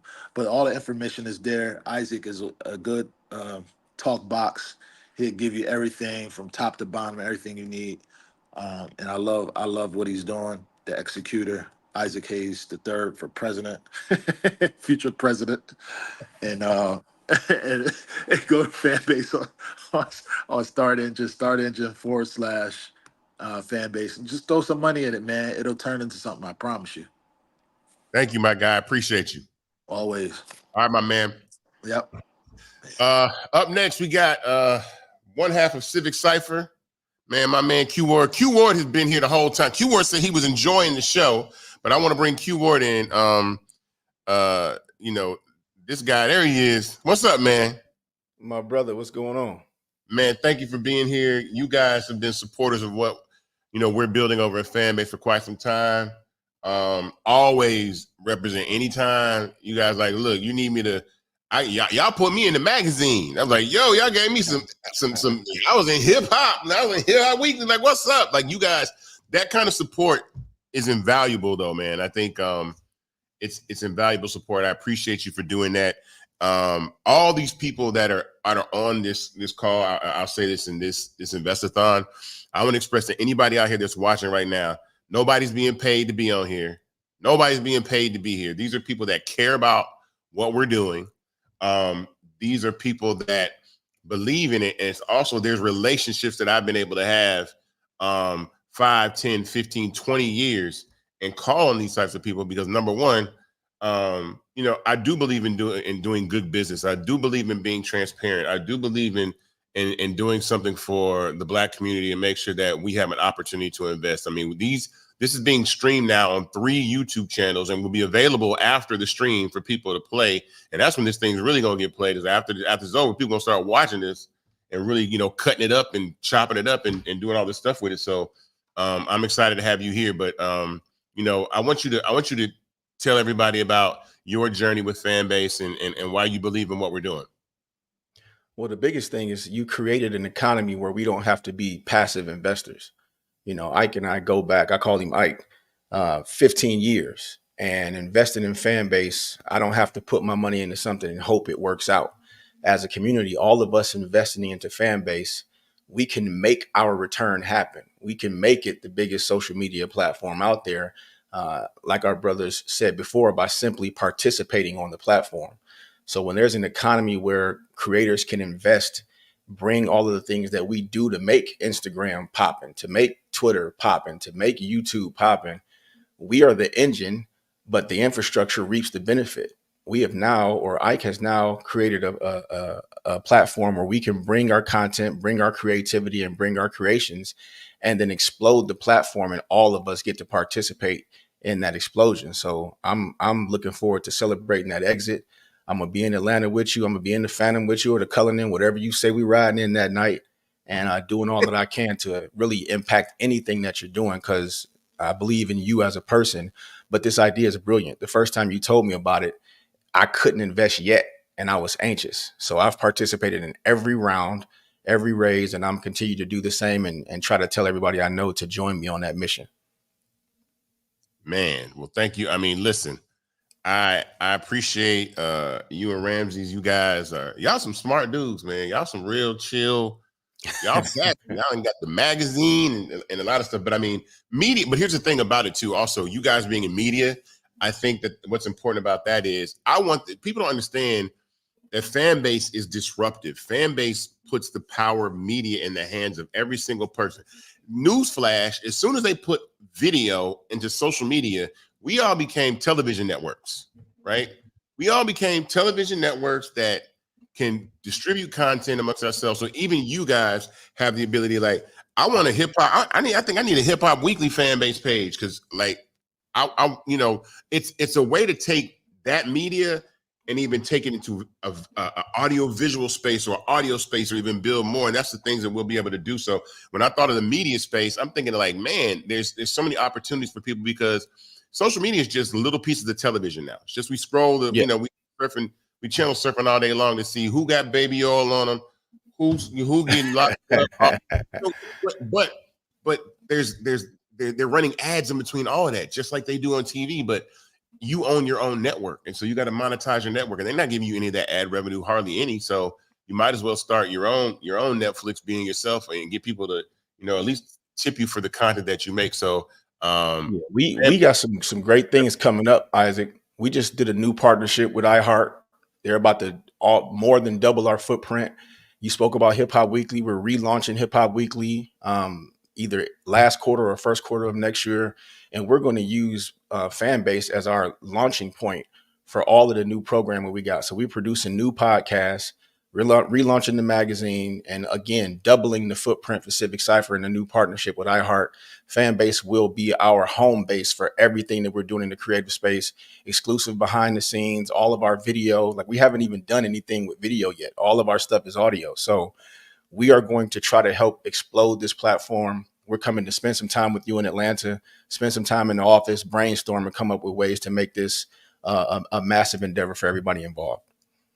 Well, thank you, man. I appreciate you for being here. This is massively important. I appreciate you guys' support.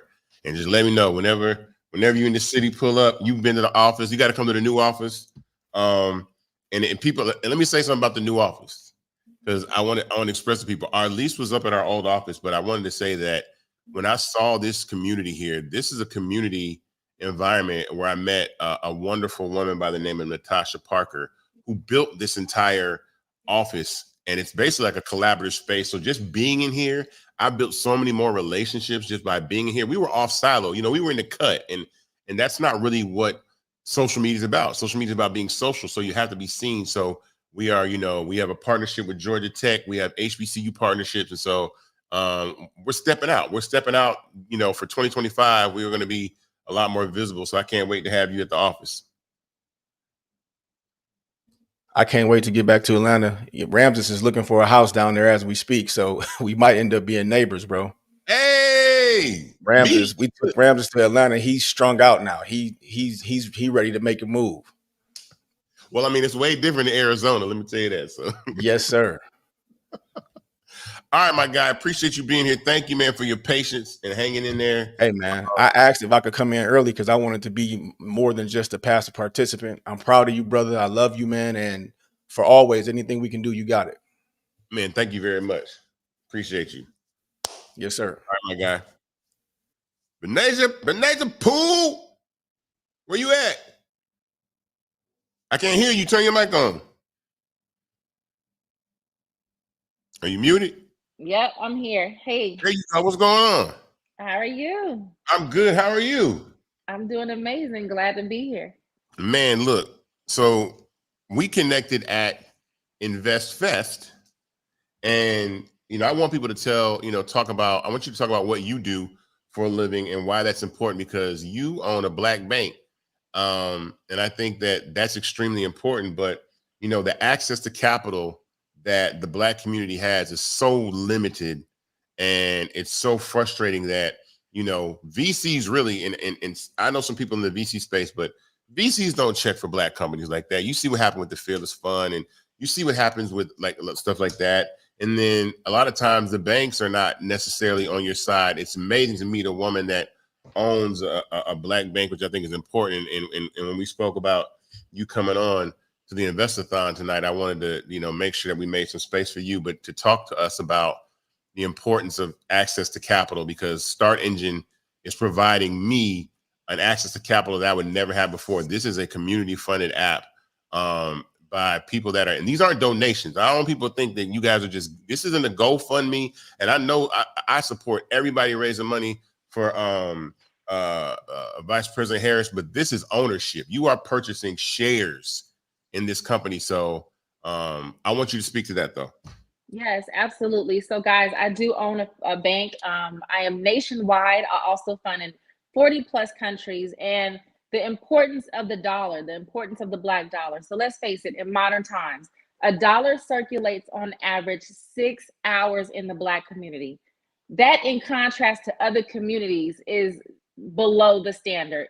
So in the Latino community, it circulates more than 6 times.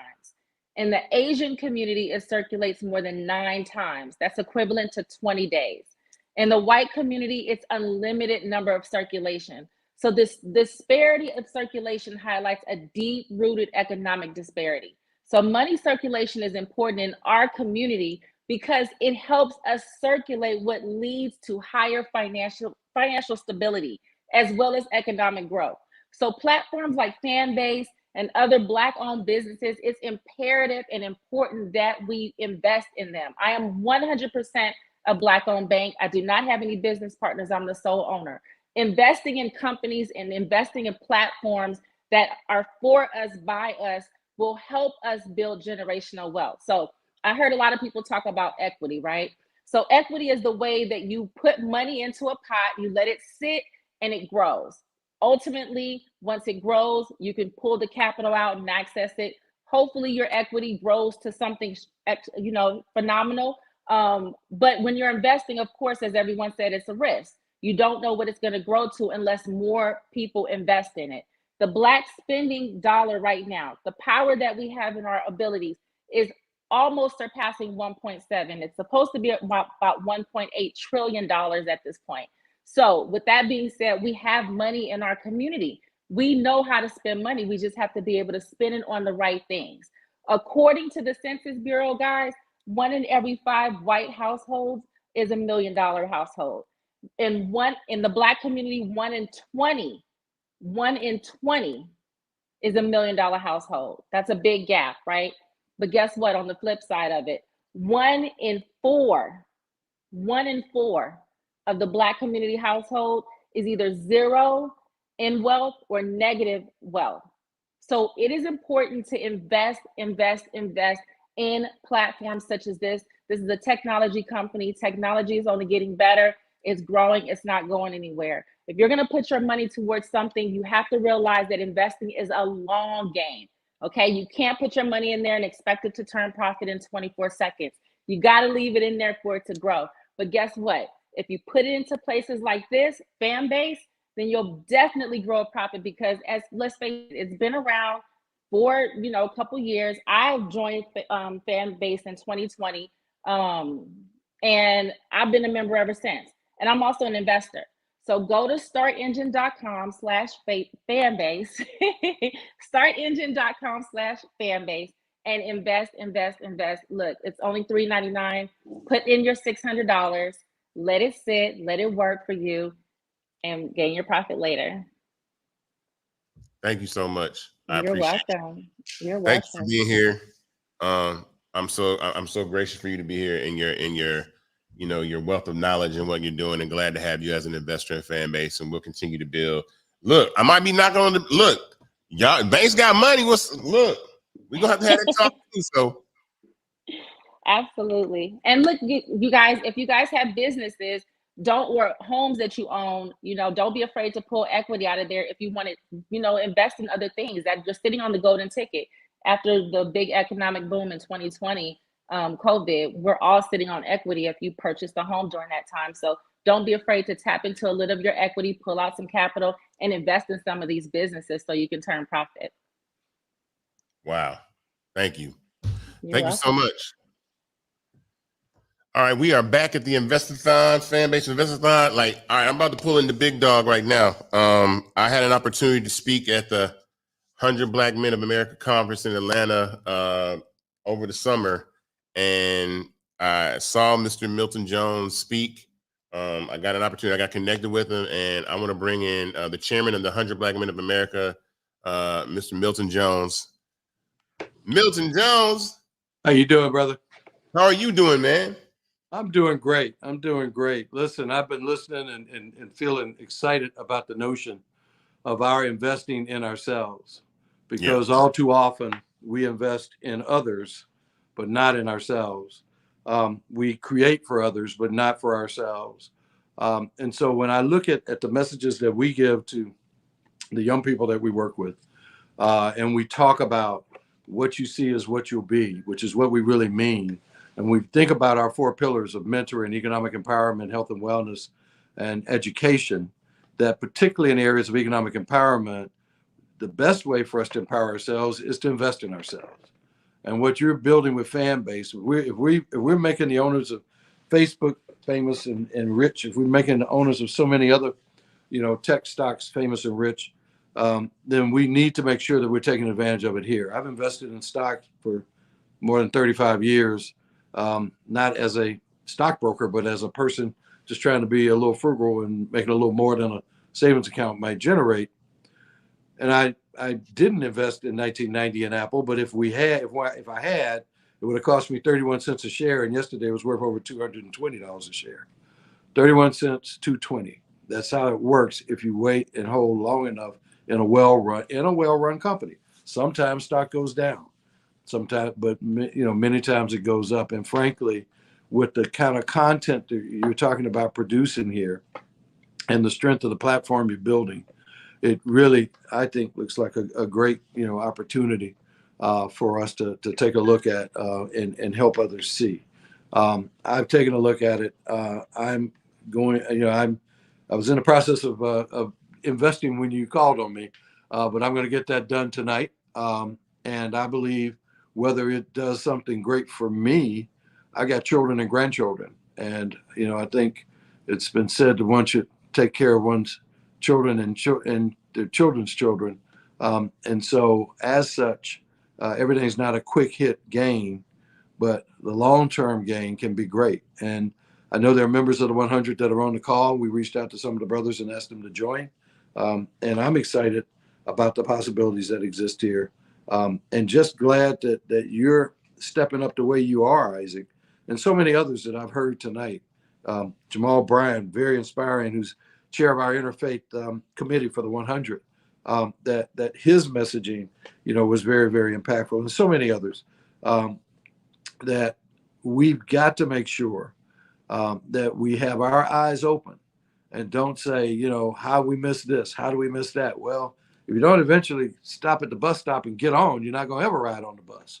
And so I think that, and then you go from that to riding on other things. So I just think that we've got to make sure that we, take a look, don't invest more than you have.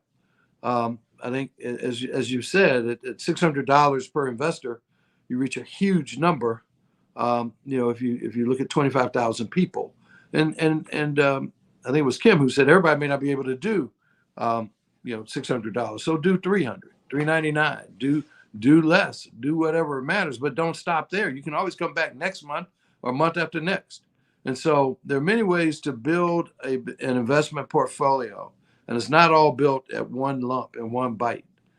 It's built over time through steady investing, through dollar cost averaging, which, if the price continues to rise, it'll be a little more next month, but you did buy some this month. And then after that, but what you bought this month rises next month. And so if you look at that kind of approach and you're patient, then, and there'll be questions about that when you go to enroll. Are you looking for overnight success, or are you looking for the long term, a 7-year plus kind of range? So those are questions you got to ask yourself. But I think when you do, you'll find that what Isaac and this group is doing is going to make a huge difference, not just in the short run, but in the long run, and for our people to have a platform that is run by our people. So Isaac, again, thank you for what you're doing, and thanks for what you did at our conference. It was great to have you there, and we look forward to having you again. Man, thank you. I appreciate you. I know you're going to be an investor. We talked about that. How many members does 100 Black in America have? 5,000. Look at that. That's a quarter of what we need. We got 5,000 to invest 600. We in there. Well, we're gonna get the links spread around. So. Okay, for sure. Well, thank you for stopping by. I appreciate you, man. Thank you. Back soon. All right, my guy. See ya. Man, that's awesome. Milton Jones. We'll be right back with Fanbase invest-a-thon in just a moment. What's up, y'all? Look, Fanbase is more than a platform. It's a movement to empower creators, offering a unique opportunity for everyday people to invest in Black-owned tech, infrastructure, and help shape the future of social media. Investing in technology is essential for creating long-term wealth and influence in the digital age. The Black community must not only consume tech, we must own it. Discover how equity crowdfunding can serve as a powerful tool for funding Black businesses, allowing entrepreneurs to raise capital directly through their community through the Jobs Act.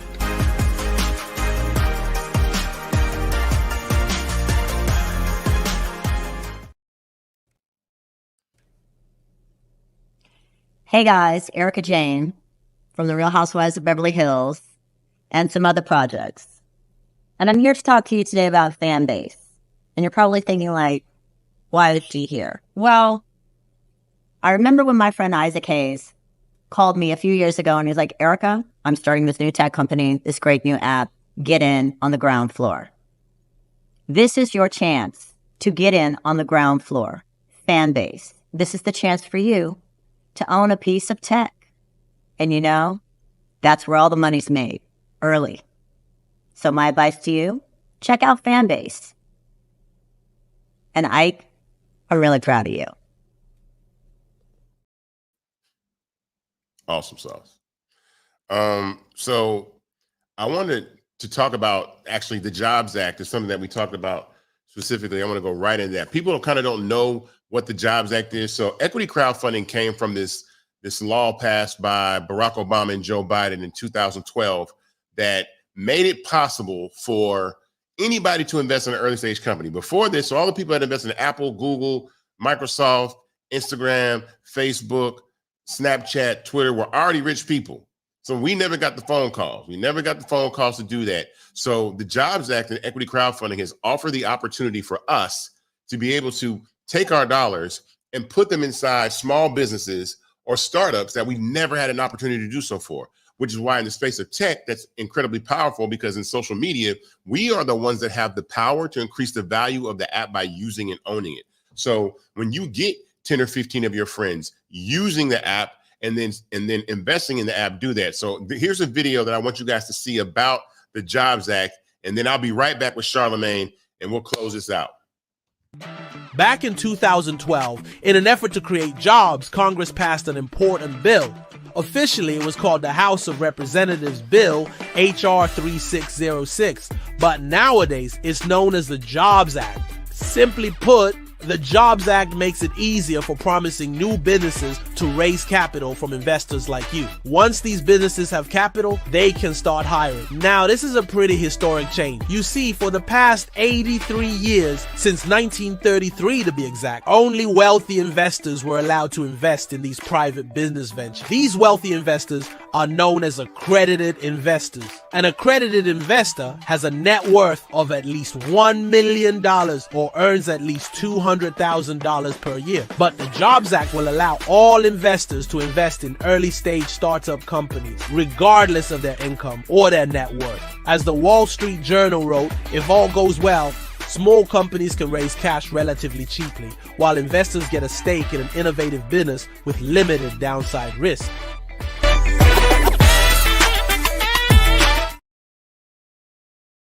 Check it out. We are back at invest-a-thon for Fanbase. All right, this is the most special guest of the evening. I had his name on the top of the list that I wanted to come and talk about invest-a-thon and investing in Fanbase. Charlamagne the Guy, what's up, man? How you doing? Isaac, what's up, my brother? How are you, man? I am doing excellent, man. Thank you for coming. You are the most popular voice in Black media. I heard somebody tell me that about you. Like, your voice is like, you are the guy, so I don't even think about stuff like that. I praise God for whatever position he got me in, but I don't even get caught up in all of that. I understand, but I think, you can speak truth to media because you've been in the business so long. And so when it comes to Fanbase, I think, I reached out to you, you invested, but I really want you to speak to social media and Black culture and where we are right now, because you've mentioned it a lot, like some of these creators, why are we not owning these platforms? So I kind of want you to go and talk a little bit about that. Well, I mean, number one, I think, at this point, Black people, we have to know that we control the cool. But what does that even really mean? Being in control of cool don't mean anything. Like, that's a saying that I've heard a lot of people say, over and over, and it's true. But, our kids aren't going to be able to, I can't pass cool on to my kids. Like, it don't mean anything. It's not like any real generational wealth. It's not any real capital. It's not a real, resource. It's not a real asset just to say, hey, we control the cool. Like, no, we need to actually be controlling, a lot of these platforms. And it's funny to me when I see us even put labels on things, right? When you label something Black Twitter and we brag about how we make so many of these social media platforms pop off, what you should be really saying to yourself is, man, you're making so many people rich. You're making so many people, billionaires. While you control the cool, you're creating, you're controlling the cool and making these other platforms cool, but you're creating generational wealth.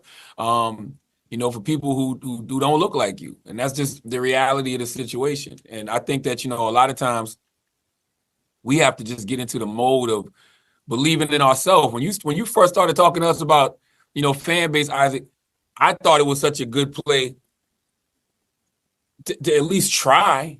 You know what I'm saying? I'm not going to sit here and say, why can't it work? Why can't, Isaac Hayes III create a social media platform that's just as popular as Twitter, that's just as popular as Instagram, that's just as popular as TikTok. Why not? You got the wherewithal to do it. You got the intelligence to do it. We're continuing to build the resources and get the resources to do it. So it's just like, why not just try it?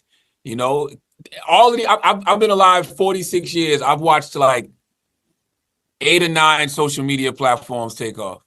It was MySpace, it was Facebook, it's been Twitter, it's been Instagram, it's been TikTok, it's been Snapchat. I watch us, go on platforms like Clubhouse, and it's just like YouTube. Like all these platforms are filled with so many amazing Black creators, filled with so many amazing Black content, and we brag about making these things pop, but it's not popping for us really. Yeah. Right? It's just like, yo, why not give Fanbase a try?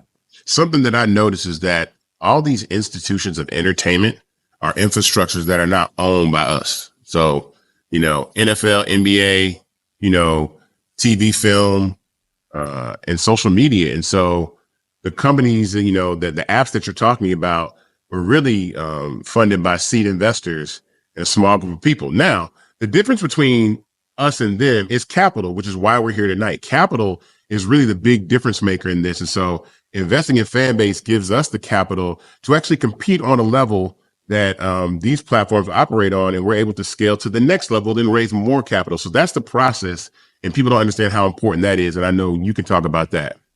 Man, we need 25,000 people to invest $600 right now. We good. We can go home. Right. You can go to startengine.com/fanbase right now. But you're right. It's all about the capital, man. It's all about the money.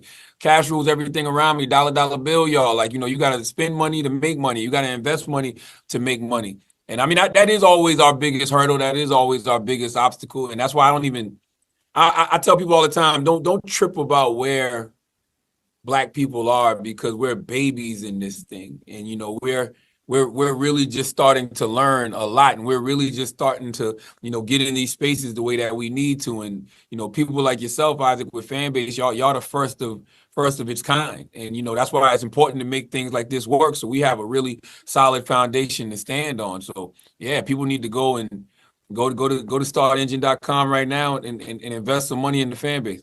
Man, listen, startengine.com/fanbase. What'd you say? You said 25,000 people. 25,000 people invest $600.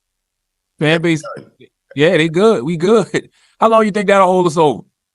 Oh, we have a 3-year plan for that. That's a 3-year runway. Like, that's the thing. I've had to stop and start the raise to raise more capital when other platforms have raised $35 million and gone out of business in 18 months. And they were founded after Fanbase. Imagine that. Somebody founded a company to compete with Fanbase. They raised $35 million from VCs. It was out of business in 18 months. You know what I would do with $35 million, Charlamagne?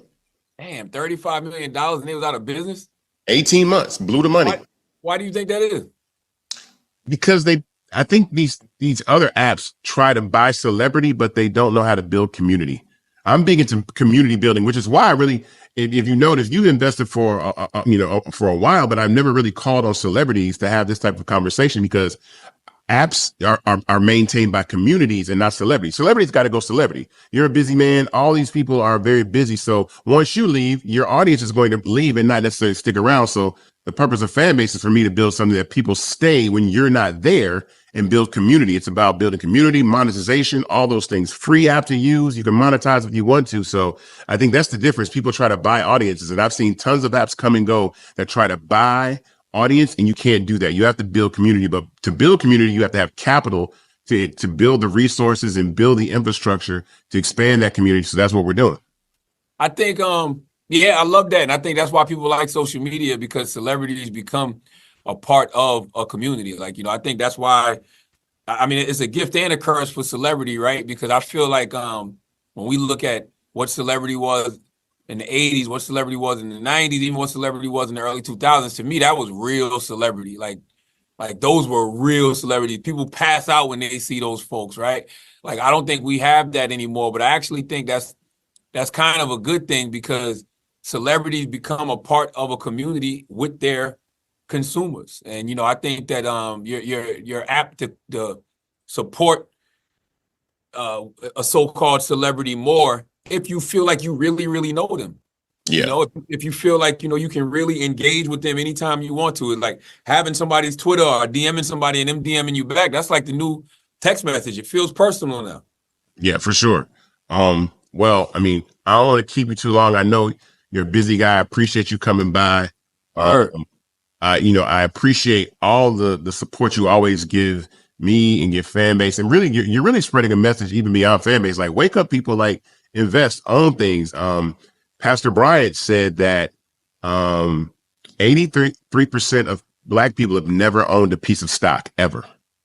And that's crazy. And so, and the opportunity to do this with Fanbase is in this seed stage with equity crowdfunding is what's so important. So that's why I'm so passionate about this, because this is the opportunity to turn the people that put 500, 1,000, 10,000 into multimillionaires, you know what I'm saying? 100 millionaires by putting, you know, these amounts of capital into a company. But we have to also support and use the app and scale it up by users. So the capital and then the community together are what going to build this up. So thank you. Tell everybody again one more time where they can go. Startengine.com/fanbase, man. Go invest some money into our future, into our community. Thank you, sir, my guy. I appreciate you very much. Brother. Thank you. All right. All right, my guy. Man, what can I say? Charlamagne the God. I appreciate you. So it's been like 3 hours. We're right at the end. The invest-a-thon was supposed to be 2, but we went 3. We had so many people wanting to come in and pull up, and I appreciate everybody, man. Shout out to I want to shout out the entire Fanbase team, man. Ramiro, Ebony, Maddie, Noah, Andy, Keita, who else? John, Miku, Santi, who else? Valeria. It's so many people. I mean, this is a huge undertaking and the honor of my life to be able to build a tech startup. As I said, and I talked with Dr. Herring earlier today, Fanbase is committed to creating a pipeline of employment for HBCU students in our conversation that we had at the beginning of the invest-a-thon, and also taking a portion of our revenue and doing the Fanbase Propel Scholarship to provide access to students. So this has been a great night. I think, you know, we've raised, I know, a couple $100,000 just here tonight. And so it's been incredible. But share this video when you're done. You know, this lives alive. Live is here, but we want to make sure that this message lives in perpetuity beyond. Make clips, send to your friends, text them the link to these videos. Shout out to Earn Your Leisure. Shout out to Reallyfe Productions. Shout out to Roland Martin, who's always been there. Keenan is the GOAT, man, for putting this all together, man. And I thank you all. And so I want to leave you tonight with what we're about one more time. If you didn't understand what this is all about, who Fanbase is and what matters is this. And I'll say goodnight on that note. Bravery is not the absence of fear, but the ability to overcome it. We stand for those who defy suppression, who speak out, and those who walk the road less traveled. Everyone deserves to be seen and their voices to be heard. We're sparking a movement, growing a community of creators united by the desire for freedom, choice, equity, and ownership. At Fanbase, it's all for one and one for all. We support each other to guide, promote, and uplift you in a place where you can unapologetically be yourself. A place where your voice, ideas, and creativity are not just welcomed, but celebrated. We are Black founded, minority funded, and supported by a diverse, inclusive, powerful community that believes in the strength of authenticity and individual choice. Regardless of success or background, we welcome you. The marginalized, the underappreciated, the successful, the superstar. We're for all who seek a space to express themselves freely, where they are rewarded for being their authentic, true self. We transcend labels because only we have the right to define ourselves. We are built for the brave, the culture, the creators, and for the future where everyone has a power to shape their own destiny. where all are empowered, voices are amplified, and freedom is embraced. For the first time, you have a chance to own the platform you helped make popular. It's a revolution, a movement in how we connect, create, and share. Everyone is a creator, and everyone has a fan base. Here, you can be you without limits.